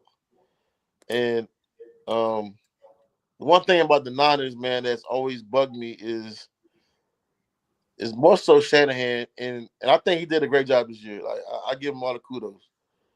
But in big games, man, he tends to come up short because he stops running the ball, and it kills me. Yeah, Baltimore too. Shit, don't leave shit. Baltimore do the same shit. Hey, Cole, see how your man going out? See, I ain't even saying nothing about Baltimore. I ain't saying nothing. I ain't saying nothing. I ain't saying with Kobe on the Well, show. Kobe's a Baltimore Ravens fan. He's a diehard Lamar Jackson fan. Um, he sort of fell back a little bit when we got sideline pass. He was on the sideline. Get my fingers ready. He get ready to go. So Lamar accuracy, he done hit a cheerleader, the cheerleader done fell. You know what I mean? So it's a little we support our brother Cole, for supporting the black African American quarterback. That's what it's all about. Hey, But Coach Ward, I know you're not listening. I know you don't believe what he's saying to you right now, you are a man. Baltimore Ravens fan. No, I'm talking about what you're saying about my quarterback. Come Hey on, man, what cut y'all it out. think about the guy, man? Stephon Diggs getting released tonight, man. Patriots said one and done, man. Well, Crazy. I think Stefan got too much baggage, man. He gotta. I think if you gotta think about it. The Patriots are big on that. Patriots way. Yeah, man. It don't Patriots matter. way. Walt, you said it right, brother. The Patriots way. And if it ain't a Patriots way, I don't care who you got. We gonna get Shout out to Steph. Come on to Maryland, baby. Come Hey, on to Maryland. Come on home. Come on home. he held it together into the Super Bowl. Come on home. Come on home. all yeah. that Come all on that all home. that sideline action. They was like, nah, we don't need this. We Yeah, good. we do it the Patriots way. You know what I mean? Yeah, nah, you ain't about to. I don't care who you gotta go with you.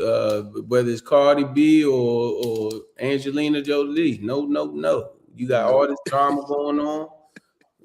Kraft says, no way you gonna mess up me and what I got going on. You know what I'm saying? For sure. So But shout out to Steph, man, for going that he had a great season he as had a far hell as of a year. He yeah. gonna get somebody else gonna give him Oh, a 1 year, no, 2 year deal. For sure. for sure. He's He still one might of the come best home out to there. Washington. Yeah. He might come home to Washington. Nah, I don't it's know if gonna they be need him. close to Nah, he can't. Baltimore. Y'all don't need him nowhere near here. Hey, man, his whole check is going to the baby to baby moms. I mean, we got about 5 of them. Yeah, at the same Yeah, time, right? I think he has 4 now. How many you have at the same time? I know they say they have multiple pregnant at the Stop same Yeah, it. time. 2 at the same. He ain't Stop have them it. at the same time. It just Stop it. 2. Stop. Yeah. Well, Anyway, I'm asking a question. man, we talking about the Baltimore Ravens. We talking about Lamar Jackson. Man, We you talking about a lot of stuff. You all over the talking place, about Lamar man. You Jackson. fried. Hey, let Hold me up. ask you a question, Walt. Hold up. So with you, Hold it. I knew it wasn't gonna take long. I knew it was gonna take long. See, Cole got the control, so somebody leaving up out of here when you get to misbehaving. Now, usually gets multiple dismisses. My man, they put he in a timeout now, man. He Yeah, in he in time. timeout. He in time out, man. He used to it. He used to it. Hey, listen. So you mentioned your family, Walt, and your beautiful first lady and your beautiful kids. Can you explain to the viewers, man, how working with the college girls basketball teams and just girl athletes helped you be transitioning to being a girl dad to your daughters? Good question. Man, that's a really good question. It was everything. So it's funny, like I knew I would probably have daughters, Mm.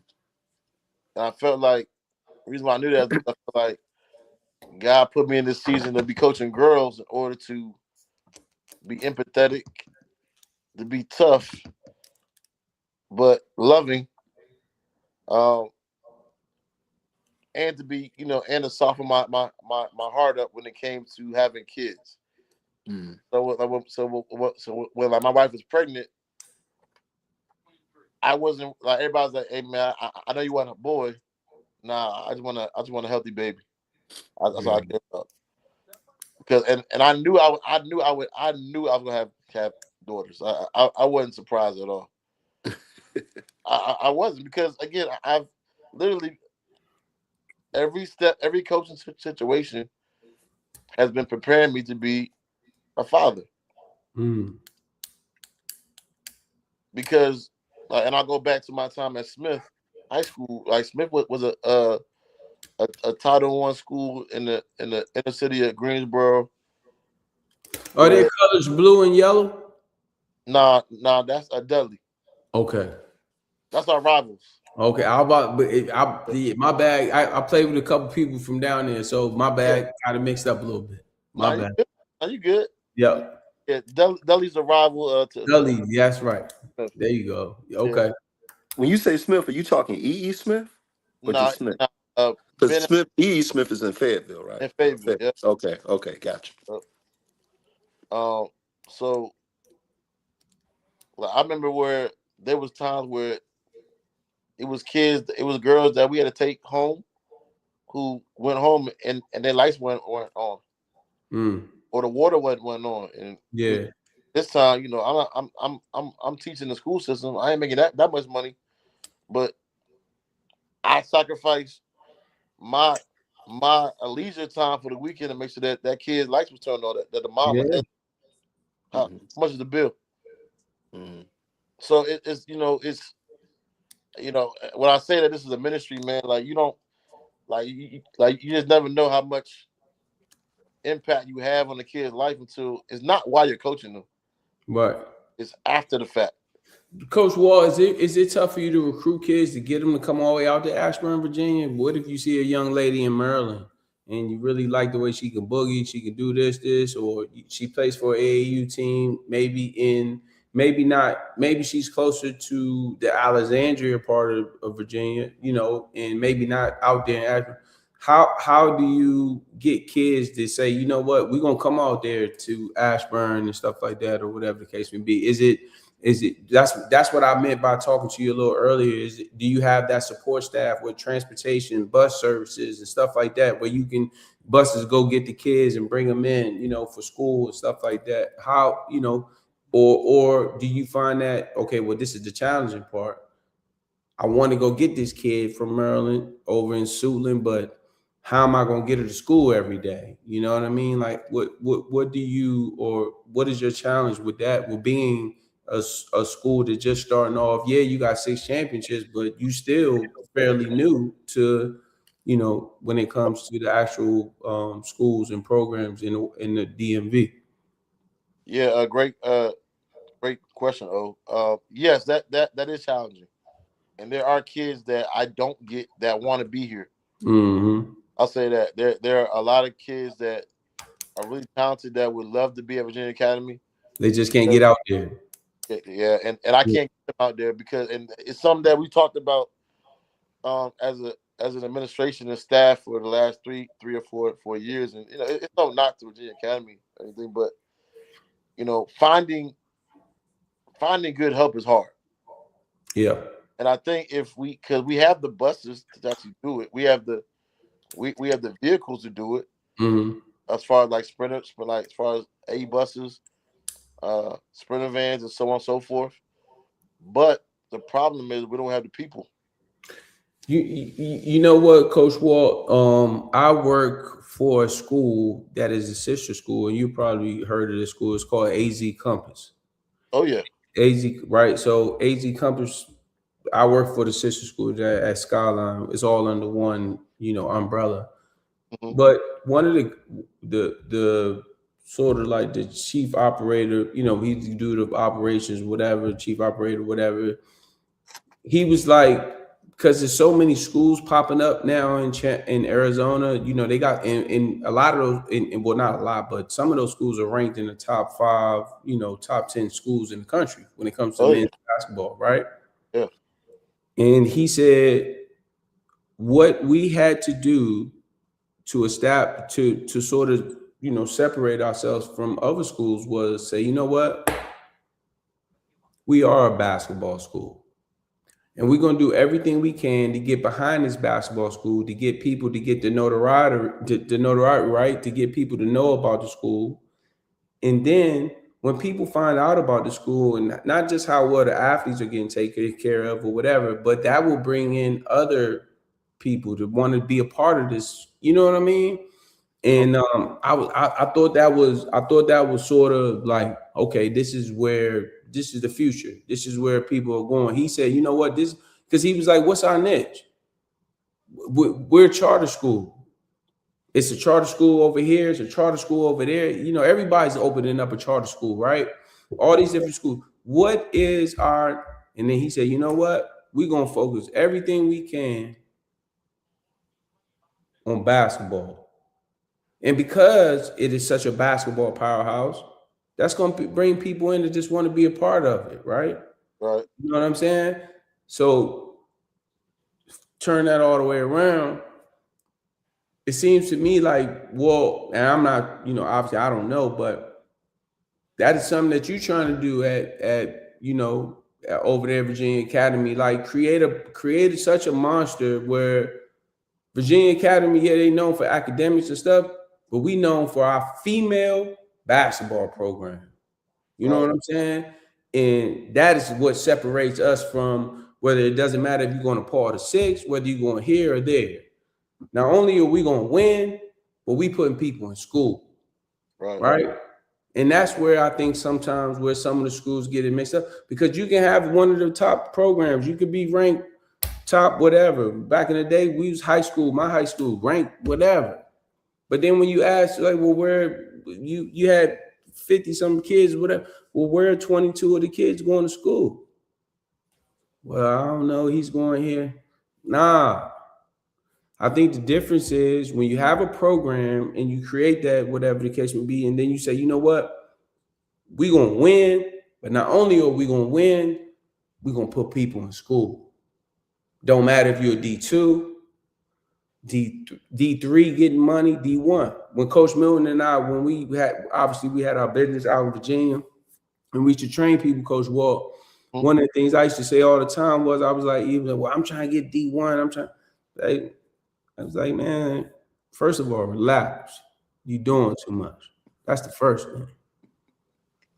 Second thing is this. I'm going to tell you the truth. I don't care if you swipe your card, transfer the money. It's not about that. My number one thing for you is I'm going to try to do everything I can to make it where you as a parent don't have to pay for school. Right. You know what I mean? And I think sometimes that's where, you know, it get mixed up or whatever. So you being a coach, and I'm going full circle. Sorry if I went off topic a little bit, but you being a coach, how do you deal with that? You know, where you got the parents to say, well, I feel like my daughter's supposed to be a Division I player, or my daughter's, why she's not this, or, you know, how do you deal with that? You know what I'm saying? Because me being I'm not the high school coach. I'm just a trainer, right? You know what I'm saying? So I can tell a kid, man, you terrible. You are terrible. You're no good. And he ain't lying. He'll tell him quick. No way possible. Put your money. Here's your money back for your mom and family. Because you talking about, well, Division I, here you go. And I because I'm not gonna mess up my credibility, where if I call somebody for Coach Walt and I say, here's a kid, Coach Walt got such and such and such, they know my standards and stuff. So I wouldn't even be calling them, you know what I mean, if it wasn't that. You see what I'm saying, Coach? Yeah, I do. How is that? I know I'm all over, but how is that for you as far as dealing with parents and getting them to understand, like, no, your child is not a division. She's going to be an awesome Division II player. She's going to get a great job coming out of school, whatever. But she is not a Division I player. How do you deal with that as far as being the coach, right? And that's that. I think a lot of our listeners and viewers would love to hear that. Sorry, fellas, I went all over. Nah, you good. Yeah, no, I think that's. I mean, everything you said makes a lot of sense, and so my best barometer for whether or not you are a Division I, 2, 3 player is by playing and scheduling teams that have Division I players. So, all right. So now, that's where that's why we play such a tough schedule. End of the day, if you want to be a killer, then you got to kill a killer. Repeat that. At the end of the day, if you want to be a killer, you got to kill a killer. And in order to kill a killer, you have to play against killers. Yes, sir. So my thing is, I schedule really well, and I play against teams that we should lose to, that we may not. I play teams that I think that we can beat. And I play against teams that have Division I talent. So now it allows me to see where I am as a coach, but more so where you are as a player, and the things that we work on, is it transferable to what the next level wants? So now I make it about it, and for me, I don't try to make the game 5-5-on-5. I'll try to make the game 1-on-1 between me and that coach, so that the kids can just go out and play. Right. So with that, I mean, I'm gonna use Mills' daughter as an example, right? And that team with Elise, that team that won that championship at Stewart School, we beat the number 10 team in the country that year. We beat the number 15 team in the country, and then we beat the number 1 team, the number 1, 3, and 5 team in the state of North Carolina. And because we played defense, because that team really, really guarded, right? Now, there were kids against that. So we played against a kid that's at Penn State now, who's a Jordan Brand athlete, and she a monster. She a monster. Kobe love her. That's one of Kobe's favorite players. Yeah, little guard Kobe that be going crazy. Montgomery County, Keoma, something like that. Yeah. And Yomi is a heck of a player, and Sajio held her to 10 points when she was, if that. But if you don't know what that looks like, you're not willing to compete against that. And most social media era, you are like, these kids are fans of these other kids. Right. And for us growing up, you see them at 5-star camp, or at the summer league, the St. Albans joint, or the Brandon Brick joint. Yeah. Or you were in the league down in Georgetown. Yep. Georgetown. Everywhere. Yeah. Or you would see them in the Streets of Smith magazine. Yeah. So all right, well, okay, if this person's ranked number 1 in the country, he got to prove it tonight. So now I got kids like Sajio, like Elise, like Joy, like Kai, that have all been overlooked. So now they get a chance to showcase who they are against this kid. Joy gave Cammy Miller 38. Sajio, the first time we played him, I think she had 9 or 10 points in that game. Wow. And then the same time we play him, help like, so now you're showing. So now these kids are showcasing who they are against some of the best teams in the country. New Hope Academy at the time. They were number 5 in the country. We lost to them by a point at Boo Williams. Wow. So now it's like, all right, you got to earn your respect, but in order to get it, you have to take it. But what it also allows parents to see, is, hey, does my child belong or not? And it don't take long to see. Yeah. Yeah. Hey, Coach Walt, Yes, sir. if I ask you to create the perfect coach or a great coach, what ingredients would that coach need? Great question. I'm gonna start with passion, with love for the game, and just love. Period. I'll say leading with love. I'll say that. Accountability, IQ or knowledge, empathy. All right, coach, that's enough, man. You don't gotta keep talking to Kobe, man. Fuck him, man. Hey, coach. Your top.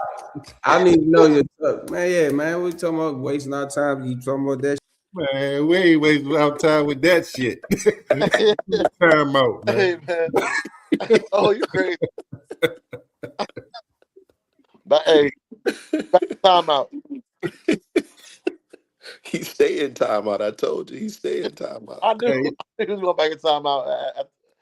Hey, now, this time he might be gone, period. We got to take it to another level. Because solitary confinement don't do it for him, man. He's starting to like it. Solitary confinement. Shit, I played corner. Hey, Walt, I played corner. Shit, I used to be out there by myself. You can't hear him now. I didn't go nowhere near the huddle, Walt. So shit, that don't mean nothing to me. I've been out there on the island. Can you hear him? Yeah. I'm the only one that can't hear him. Yeah, you need to get out and get in, man. You got that cricket. You got that cricket phone. Go out and come back in. Go off and come back in. See, you don't understand that. Coach Walt, what's your coaching style?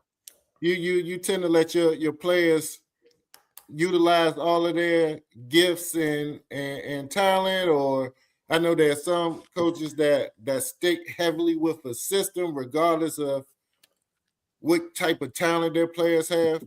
What's your approach? Yeah, so I don't have many rules. So one of the main rules I have is I allow you to be who you are on the offensive side based on what you work on. That's one caveat. Mm-hmm. I give you the freedom to be whoever you are on that side of the ball. Yeah, so you don't want somebody like Kobe, Coach Wall. You wouldn't have did well with him. Yes, you would have. I'd have gave you 50 a night, Coach. I would have. It was guaranteed I was going to get 50. You coaching like that. He's sensitive. See, Walt, he already getting sensitive. Because look, you need to log off and log back in so you can hear. Log off. I can't hear nothing he's saying. That's what Kobe, tell him I said log off and log back. Walt, can you log off, Coach? And come log back off, in. Coach, and log back. He the only one I can't hear though. Okay, well, that's a good thing, brother. No, go Walt. I'm serious. I have an idea of what he's saying. I know. No, you don't. Have an No, idea. you don't say what old dog got to say. This gonna I'm be being great. serious, right? No, see, as much as we go back and forth, right? That's my big cuz, by the way, Walt. Like blood. Yeah. Because since you know what I mean, that's like my brother, right? But one of the things when he went to the University of Dayton, the coach didn't allow him, because exactly what you said, Walt. The coach didn't allow him to be himself. See, Kobe was getting 20 playing in a system that wasn't even allowing him to be himself, right? So that's why Kobe that's why Kobe, and I'm asking, like, man, like, do you allow your players to be, even though you might be whatever your system is, but sometimes you get Walt, and you tell me if I'm mistaken, but sometimes you get players that's so talented, you might change your offense a little bit to to work around them. And when he was at University of Dayton, they got him posting up, blocking shots like they got him playing defense like Mutombo. He slide. Walt, I'm talking about he was a defensive player. And he got the best 3-point shoot, average in the whole conference. Yeah. I think so going back to that question, yeah, like I cater to my personnel. Okay. So like when Sajul was playing for me, You got the charge. Press pause, coach. Oh, no mute. I got him. So when Mills' daughter Sajul played for me, I had a 6'5", 6'3", and a 6'1". Coach. Right, to go with Joy, with Sajul Elise, Elena Bertrand. So that team has 5 Division I players on it. Monsters. And actually, if you add Sajul, I'm sorry, 6, because Sajul's playing Division I now. So 6. So with like that group, I played heavy on the ball screen. Okay. To open up the paint. Right. The guards to attack. But you changed the wall because of your personnel. That's right. My question though, right? Like you gonna change it to how your personnel is. Right, because like the last 2 years, I haven't had a true post player. Okay. Play more 5 out or fry 1 in, but with that, it's allowing kids to play in space, attack. And my biggest thing is offensively, we play fast. I don't want just one ball handler to bring up the floor. You are the easiest team to guard if you only have one primary ball handler. If I have 3 to 4 people that can get a rebound and push and fill lanes, then we're really hard to guard. And I really learned that watching the Warriors play. Like when Draymond would get a rebound and push, that's when the Warriors are the most dangerous. And people always wonder. That's how Kobe game is. Kobe was like a Draymond Green.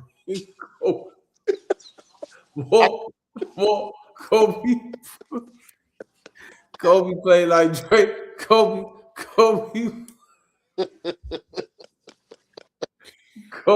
Hey, Coach Walt, just to put context behind this, he trying to fry me because a couple weeks ago I alluded to the fact he played on the C team for the Blue Devils, for the DC Blue Devils. So now, hey, Walt. No, Walt. I'm telling you this. Now he don't want to admit to it, but when he was at Dayton at a point in time, they was playing him like Draymond Green. Never. He 7 picks. He 7 picks. And he was, you know what I'm saying? But the thing about it is he's still getting 20. That's the thing about it. I'm like, this nigga playing like Draymond Green, but he's still getting 20. So, it is what it is. But so Coach Walt, to his point, and I asked you that question because when I was in college, I did play for a coach that was heavy on the system. If you go back to his whole coaching career and just watch tape, I think he coached at Radford at one time. He coached at Old Dominion. Then he coached at Dayton, and all of his teams played the same way. The shooting guard has a little freedom to kind of play one-on-one ball. The other wing, the 3-man, which I played, usually is just a spot up pure shooter, coming off screen shooter. Draymond Green. Point guard, somebody, just run the also setting picks. Kobe, tell the truth. Kobe, no, wait a minute, Kobe. To our listeners and viewers, you got to tell the truth. I'm not trying to be funny, but it was messed up. They had you setting screens and stuff. You was a screen setter. No, I was coming off screens. I was coming off screens and spotting up, but that wasn't my game. Luckily, I was a knockdown shooter, so I could adjust and play that way. But they had me playing like a white boy, basically, like Cal Corver or somebody like that. When I've always been a scorer, off the dribble type player, but I had to adjust to his system, and he didn't adjust to his talent. Right. So that's why I said, yeah, that's the point. That was the yeah, point. that was but what Coach Walt, he leaving out, he was the screen set. Now he could say he was coming off the screen. Everybody got to set a screen. Well, Kobe, I see players that. set a screen. Hey, Walt. This is. I seen that. Kobe, I'm gonna be honest with you. A lot of times, I love it. When I came to the game, I'm gonna be honest with you, and that's what was crazy to me. Walt, Coach Millen, I'm like, he got 22 points, and I seen him set 17 screen. I don't know where the points is coming from. He's the permanent screen set. You know what I'm saying? I'm like, and then look, hey, Walt, we had to be a decoy. Yeah, Coach, yeah, you know what I'm saying? I'm like, but he got 22 points, you know, six. He got almost a triple double. I give him that, but he'll say it and he'll tell you that, Walt, but I think that's big when you go to a program that a coach, if he believe in you, man, to say, even if they're not going, okay, they say, well, we got a junior or senior, right? You know, Coach Walt, you got a junior senior that's boogieing and doing whatever, but you got to get a piece in there to help that you think that might be able to fit whoever that number one person is that you building that offense around. Right. And I you know, and that's just my opinion, but I think that's what works instead of saying, okay, this is my offense, this is what it is, because sometimes, Walt, you might get somebody to fall into your lap and you say, man, she can flat out boogie. So am I going and I'm going to force my system around her? Yeah, I'm a teacher about my system and we're going to run some stuff through my system, but I'm also, like you said, allow you to be you. And I think sometimes, and I'm laughing and joking, but he'll tell you with Kobe at Dayton and other kids that we've interviewed or whatever the case may be, they don't allow the kids to be them, right? At that particular school. Yeah, and I think for a lot of it is, I think I'll say this I think that I do a good job of making adjustments. Yeah, like I'll go into a quarter or to a half, and I'll look at how things are, and sometimes I'll purposely try to change up the rhythm of the game by pressing, or I'll back off the press because they think it's coming, and then like run and jump them. Now, and I'll say this, and let me add one part of my philosophy. So, with offensively, I give them the freedom to be who you are, based on what you work on. But defensively, I demand 110%. Okay. Well, Kobe wouldn't have played for you, Coach Walt. Nigga didn't play no defense. I'm gonna be honest with you. Nowhere near defense. That's cap. Kobe, hey, Walt. Now this back in the day. He was you know, they got nowadays they got what they say, two-way player, one way. Kobe was a dude. I don't understand that. You play both sides of the ball. Like you ought to. That's the only way the game can be played. I don't even know how they come up with it. Well, they came up with that in order to pay certain players in the NBA more for emphasizing that this guy is a defensive player. Mm-hmm. But you're supposed to play on both sides of the ball. Right. You know? Now, there's way to hide kids that aren't as good defensively, which I've had to do in like past years. But like even defensively. And I think I'll say this. Another part of why I think some coaches are successful is because they actually talk to their team. Hey, stuff that we running. Do you like do y'all like this set? Do you like this play?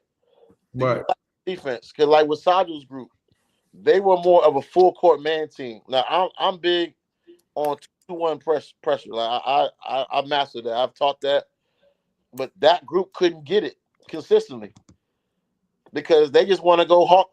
Like Sajo just wants to go get up in somebody's jersey. So you know what? That's when I gotta stop being stubborn. Hey, Are y'all better playing man-to-man full court and pressure like that, or 2-2-1? First thing they said, her in the least. Full court, man. So guess what we did?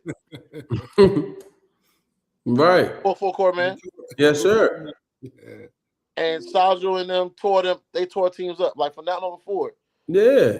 They like teams couldn't get the ball across half court. Yeah. right now. It's not that we couldn't run 2-2-1.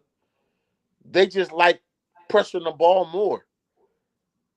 So why not just put them in that position to be who they are based on their identity? It's no point me fighting it.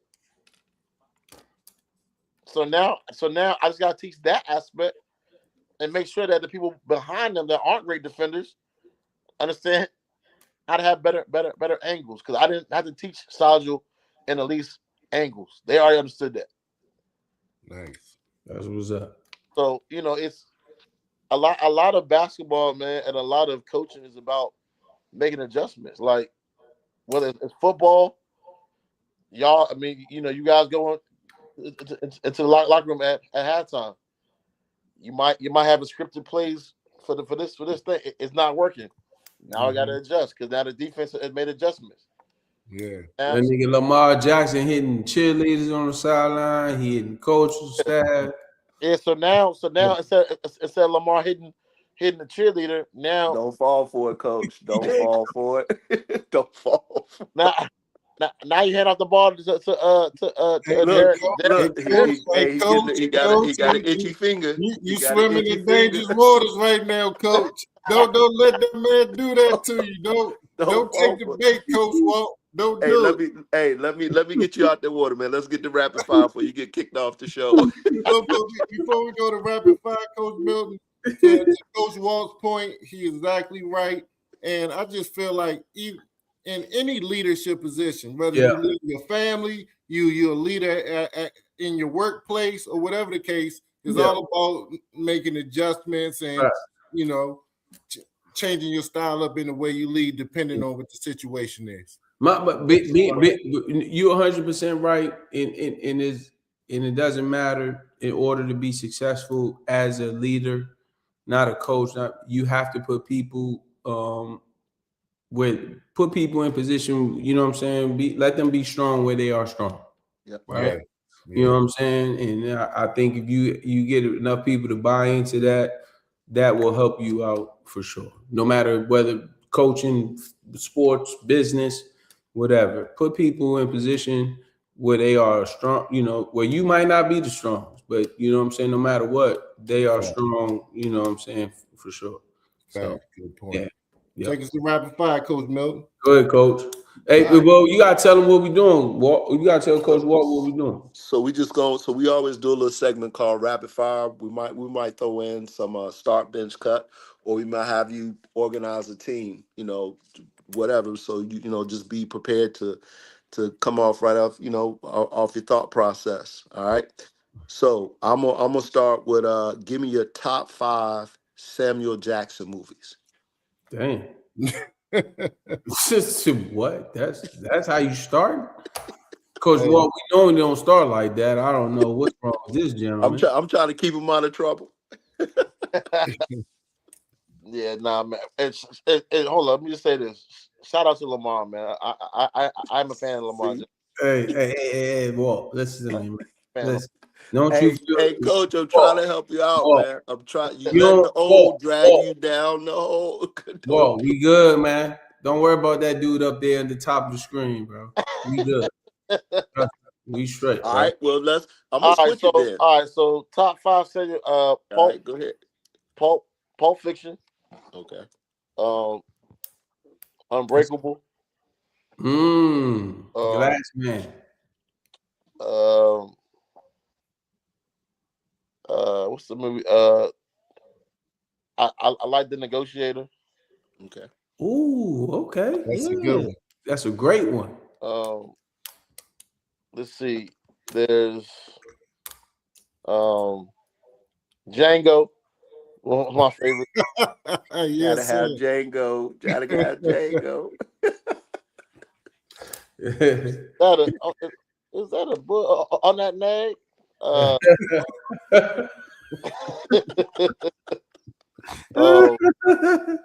That's hey, crazy. that's a movie. I'm gonna go. I'm trying to think of which Marvel movie he played it as Nick. You know, actually, you know what? This is an underrated movie of his, but I liked it. I don't know if y'all saw it. I thought he played a good role in the Hateful Eight. Oh Oh yeah, I was yeah, yeah. waiting for yeah, that. Good yeah. movie. Good movie for sure. Yeah, I'm gonna say that. Yes, That was a sir. good movie. Is that 5? I'm gonna That go was next. fine. Yes, That's five. Yeah, we yeah. That's already said it. Relax. I'm going next. Nike or Adidas? Nike. Start, bench, or cut. Shamika Holtzclaw, Candace Parker, or Lisa Leslie. Start, bench, cut. Which order are you taking that in? You better answer this question correct. Dang. All right, I'm a big Shamika Holdstar fan, so I'm gonna start her. Why? I'm a bench. That's a tough one. I'm a bench Candace Parker And you cutting Lisa Leslie? Dang. You see, O got up and left. He left already. I don't know why he left like that. He knows Shamika is people. She I know. he you gonna know walk what? away That's from why. that. That's why where he left. I thought Shamika was his folks. Yeah, he should What? be honest about that. I'm gonna start Shamika. I'm a bench Lisa, and I'm gonna cut Candace Parker. Okay. That's tough. All right. Yeah. Go ahead, Coach Milton. I'm gonna stay with Star Benter Kutch. Start Benter Kutch. God damn. Cut. Spit it out, Junior. It's been a long day, brother. It's been a long day. Allen Iverson, Allen Iverson, Steph Curry, or Derrick Rose.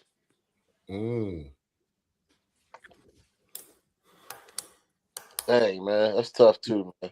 You gotta go rapid fire. That's Come on, coach. All right, Rapid fire.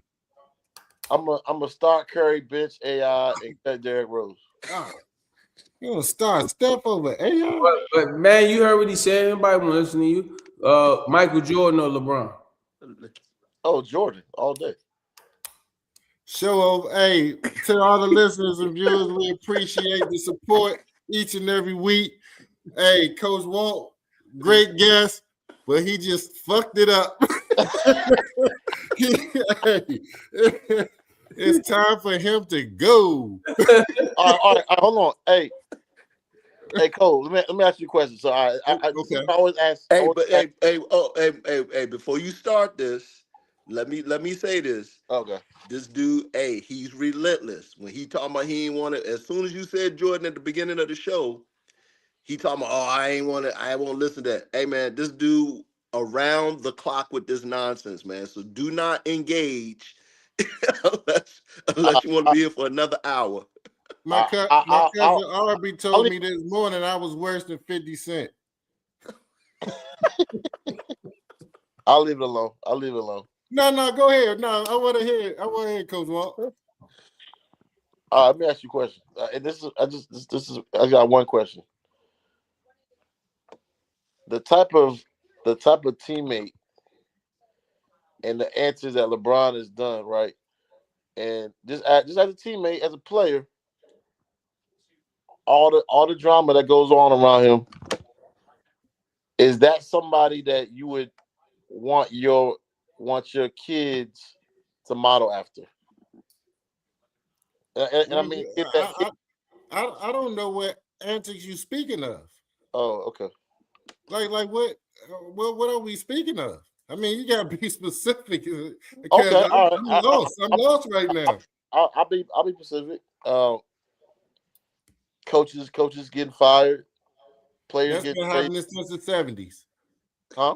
Magic Johnson got a championship coach fired, and that's how Pat Riley got his job. That's been happening since day one. All right, next one. Next one. What's your other example? Magic got one coach fired, not like 12. LeBron ain't even had 12. Hey, those coaches where you wouldn't even know who they was if it wasn't for LeBron. Coach Brown he started off with Paul Silas, but Right? he didn't get Paul Silas fired. No. Then Coach Brown was his coach. Coach Brown been fired several times. LeBron wasn't part of those teams. He got fired from them other teams. Yeah, he was. He about to get fired from the Knicks after this season when they lose first, second round in the Eastern Conference. They ain't got nothing to do with him. Listen. This not. And they had the European dude in Cleveland gave Ty Lue opportunity. So Kobe Turner. This is called rapid fire. Man, Coach Walt asked me a question. Man, I don't want to hear it.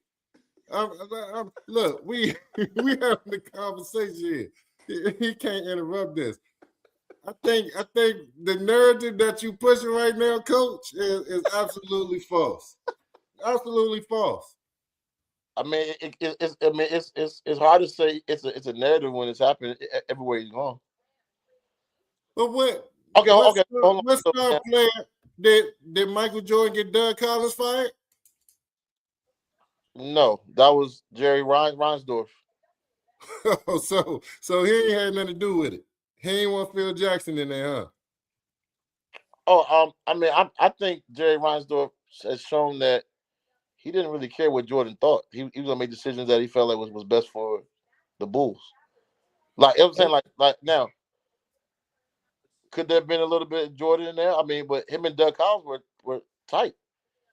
I just don't think they thought that Doug Collins could get Jordan and that team over the hump the same way Pat Riley with Magic's situation. So what's the difference from Jerry Reinsdorf not thinking the coach can get you over the hump and from the star player thinking the coach can't get you over the hump? So you don't like players in the NBA to be empowered? That's what you're saying? You rather to keep that power with the man in the upper room? That's what you that's what you rather have? No, but I think there is too much. There is such a thing as too much power. Why is that? So owners and GMs don't have too much power. Why can't a player have too much power? It ain't fun when the rabbit have the gun, huh? Well, I mean, if it leads to winning, but is that what's happening? It has led to winning his entire career. He's taking teams that shouldn't even made playoffs or made playoff runs as far as he could take them. Am I right? I mean, I get it that you're a 6-time consecutive championship coach, so you look at that raising the trophy out there, and I get it. No. But it's still success. It's still success in maximizing the team's potential. Now, I'm not saying he's done it 100% of the time, but 90% of the time or more, yes. 90? Yeah, maximizes team potential. Okay. Hey, you done kicked me out the show. I didn't even touch you, Coach Milk. I mean, we can go on and on forever on this. You're never gonna get me off my pivot on this one. Oh, I'm not. Yeah, I just like to hear people's perspectives on things. Hey, Cole said, let him back on the show. I don't get mad or think any different of somebody who says Michael Jordan is the GOAT, because he very well may be. You know what I mean? He was once my favorite player. But then I changed my mind as the years went on. So everybody entitled to their opinion. Yeah. But what I'm saying is, because I think LeBron is the greatest, don't look at me like I'm crazy, like I just said the worst shit in the world, man. The guy has a resume that you can put next to anybody's. Oh, I think LeBron's had the greatest basketball career. I just don't think he's the greatest player. That's all. Hey, Cole said, let him back in, please. No, not coming back in. Matter of fact, how do I get him off the show entirely? Where's that button? Let's bring O back, man. Cuz O, man. O back. Coach Walt, hey Coach, this is what I gotta deal with, bro. But Coach, Let's go to the next rapid fire question because I already. the next rapid fire question. Yeah. Don't sit up here and try to change his mind on his belief. You sit up here talk about he said what he said. I get it, and I respect it. I just said that. I respect it. I just want you three to respect my position. That's all. We do. You just don't. You don't like the fact that we don't have. You don't respect the fact that we don't put him first. Yeah. No, that's not it. I don't like the fact that you guys support your decision to put him second with a whole bunch of bullshit. Y'all tear the man down. I told you. You don't be like, I think Jordan is the greatest and LeBron the second greatest. He's a great player. No, y'all tear that man down. He all type of stuff. He just, you gotta support it with garbage. You see how personal he take it. You see how personal he take it. You see that? See that? Can't win with those guys. It's too close. It's too close to home. Can't win with you because you already see old dog's energy, coach. He always talking about my man hitting cheerleaders on the sideline. Come on, he one of the most accurate quarterbacks in the league, percentage-wise. Who is? Lamar Jackson. Look at his percentage. Look at his QBR, the best in the history of the NFL. Ladies and gentlemen, we would like thank y'all coming out for tonight's show. No, you're not gonna finish that one. Hey, so that's a good segue into the next rapid fire question, Coach Walt. Okay. Start, bench, and cut. Lamar Jackson, Michael Vick, Cam Newton. All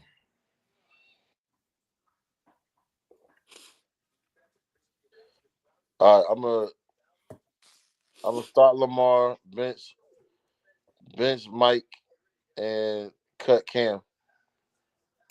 See, can't we all just get along? You see we how can rock great with that answer was, Coach Milton? That was Hey, a we can perfect rock answer. with that one. We can rock with that one for sure. Yeah. You got something else? So I'm gonna go the way that you usually go. Well, I'm gonna let Coach you Milton. got No, one? no, You got Coach you got a Milton. rapid Coach fire? Milton, wait. We're not gonna do that. Don't sit up and see. I can't say nothing, Coach Walt. I can't say nothing. He's sitting up here talking about, that was great. That's great. For both those guys retired, they don't even play in the football league no more. What are you even talking about, Michael Vick don't play no more, neither do Cam Newton. So nobody's comparing them to whether or not they got nobody's. Michael Jordan don't play basketball no more, but you constantly compare him to somebody that's still playing. I don't constantly compare him to anything. You talk about him every day. I don't constantly compare him to anything. Can we get this next question, Coach Walt? My bad. You got a rapid fire question for Go ahead, Coach Mel. I do. I'm gonna do mine. I got another one, but go ahead, Coach. Okay. Go ahead, Coach. Coach Milton, you can hear us? All right. Dog. All right. Cancun, Cabo.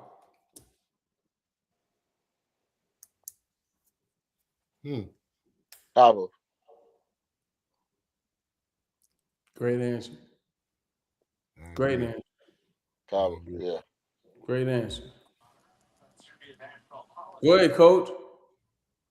You just took them off. I'm back in. I was just going to end with the way that Kobe used it. And hey, Coach, your 5 put together top 10 girls that has played for you that you can take around and just go play. Anybody in the area?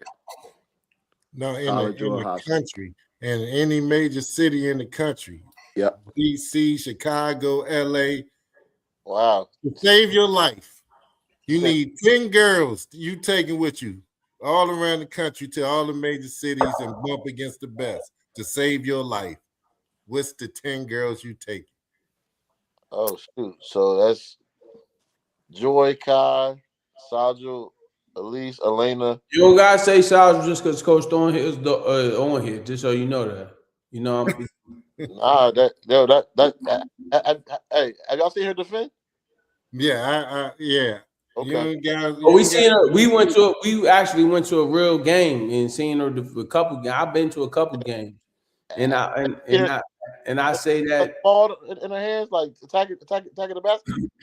Yeah, yeah. Hey, listen, I tell That's coach that I'm being funny, but I tell coach that all the time. I said, if you show more of her defensive plays, she gonna get more looks off of that than her hitting threes and stuff like that, because people, these, not just male, female, that people don't want to play defense no more. So the fact that she takes pride in her defense, yeah, that's gonna help her tremendous. it is. Yeah, but go ahead, Saju. So that's 3. So yeah, Joy, Kai, Sajul, Elise. They can be from anywhere now, Maryland, DC, wherever. Well, he asked him who played for him. Okay, my bad. Mm-hmm. Yeah, for me. I thought Coach Milton did the one where you said just in the area. Uh-huh. Nah, I'll take my kids against anybody. But Smoot, Mm-hmm. Sarah, Leia Keys, that's 7. Elena,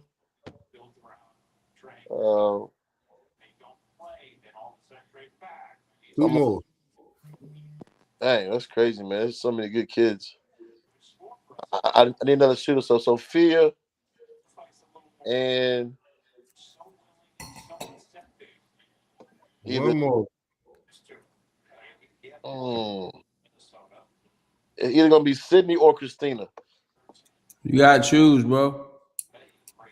Just rapid fire, no cap.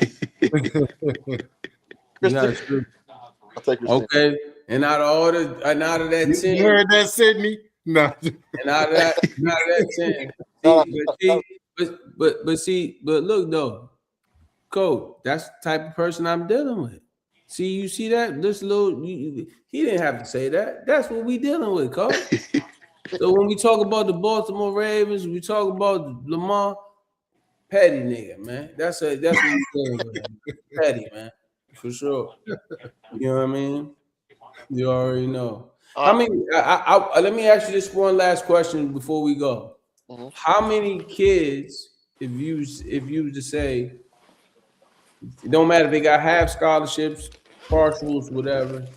If you was to say, how many kids have you helped get where their parents is not paying full tuition, whatever, for when it comes to school? How many kids have you helped get those kids scholarships and financial, all kinds of, financial packages and stuff like that? If you say, well, I've been at the Virginia Academy for 6 years, and I've gotten 50 kids at least with scholarships. How many, if you was just to say off the top of your head? I would say with my time in North Carolina and my time here in back home in Virginia, it's probably over 100 kids. Wow. And that's because you gotta remember, like, I train a lot of kids too. So right. So even though they ain't going to your school, you still training them and helping them with the whole process of getting recruited and the whole nine. Nice. I'm talking to coaches for them. If I got film, I'll send it out, or if I know coaches.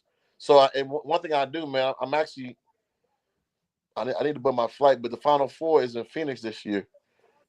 So Coach Walt, what's up? Next topic. We don't need to talk about that no more. I looked at Coach. he in Phoenix, Coach Walt. Why would you get rid of Coach Walt? Coach Walt right there. Nah, he ain't on my screen. I mean, you got rid of Coach Milne. Why you get rid of Coach Milne? I didn't. He did it himself. Coach Walt. I'm in Phoenix. Are you? Yes, sir. Oh man. So please come holler at me. Nah, I will. Cause I haven't booked my flight yet. I got to book my flight and my housing, all that stuff, my rental. I got to figure out the housing part, but the flight and the car, I should be getting soon. But the Final Fours out there, man. It's gonna be a good time. Oh, it's gonna be a good time. Hey, Walt. Cheers. Salute. Yeah. Cheers. Yeah, for Yeah. sure. We'll link Yeah. up. Get out there for sure. Hmm. But I mentioned the Final Fours because I use that as a networking. Yeah, to get for sure, as you should. But Absolutely. that's what I'm saying. Well, you're doing things that other coaches ain't doing. That's why it's such an honor and a privilege to have you on this platform to give the younger coaches that's starting off or getting ready to start off. Well, it don't matter if it's football, basketball, volleyball, whatever. You gotta do your, you know what I'm saying? You got to do that work in the background, the research, you know what I'm saying? To figure out where you need to be as far as moving forward.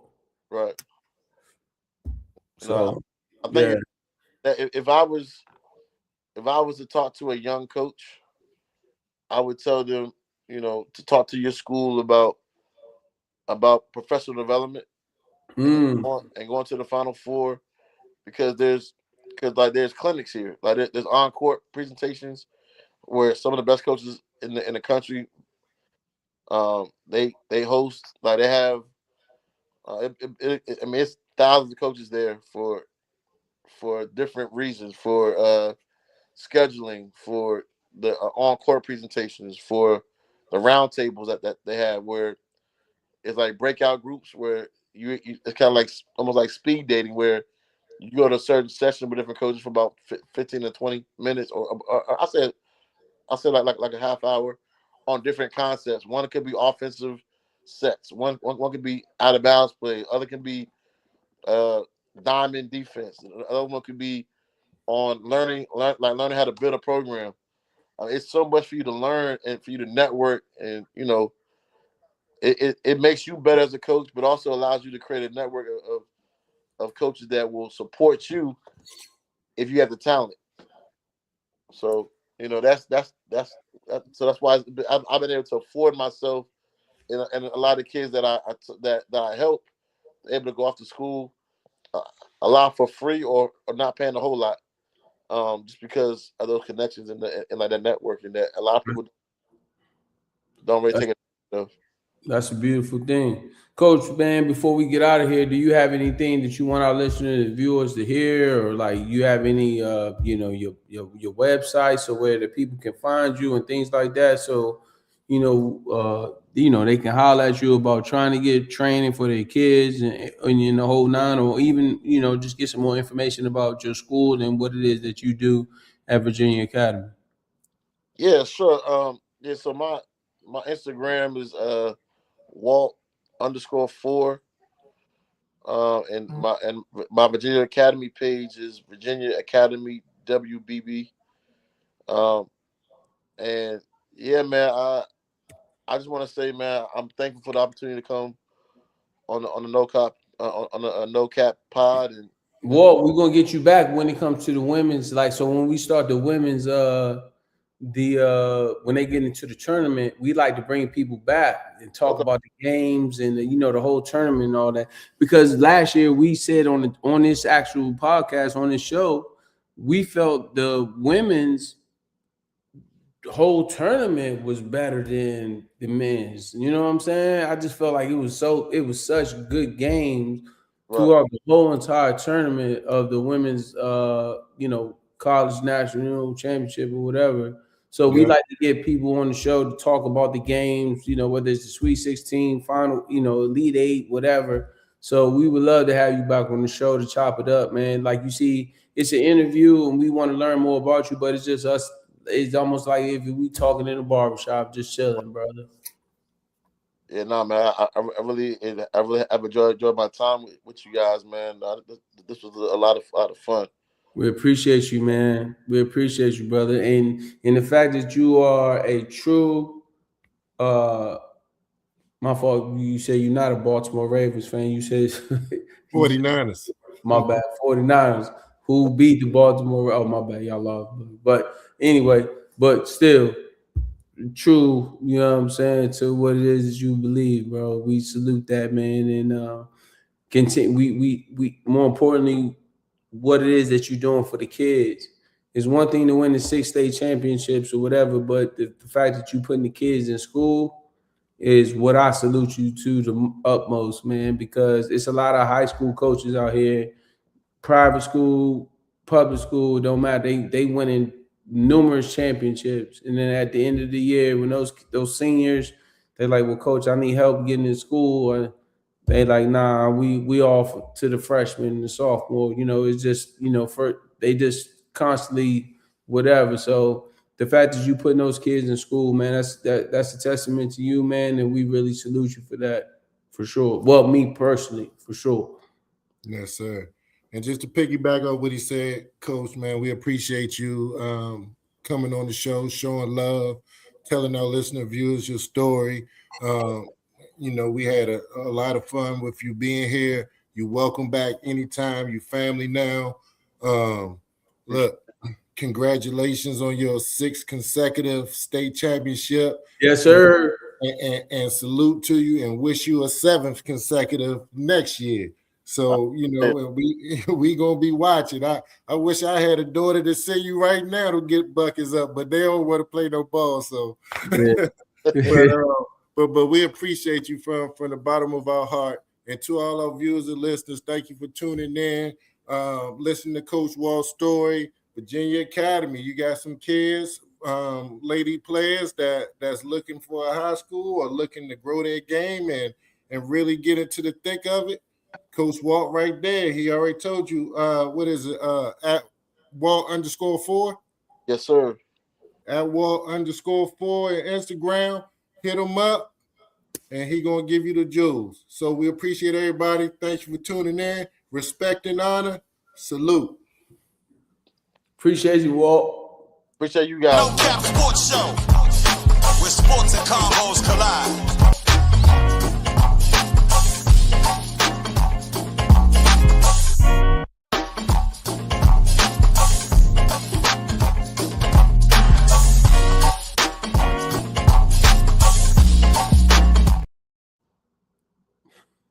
All right. We got it done. He's a petty nigga, man.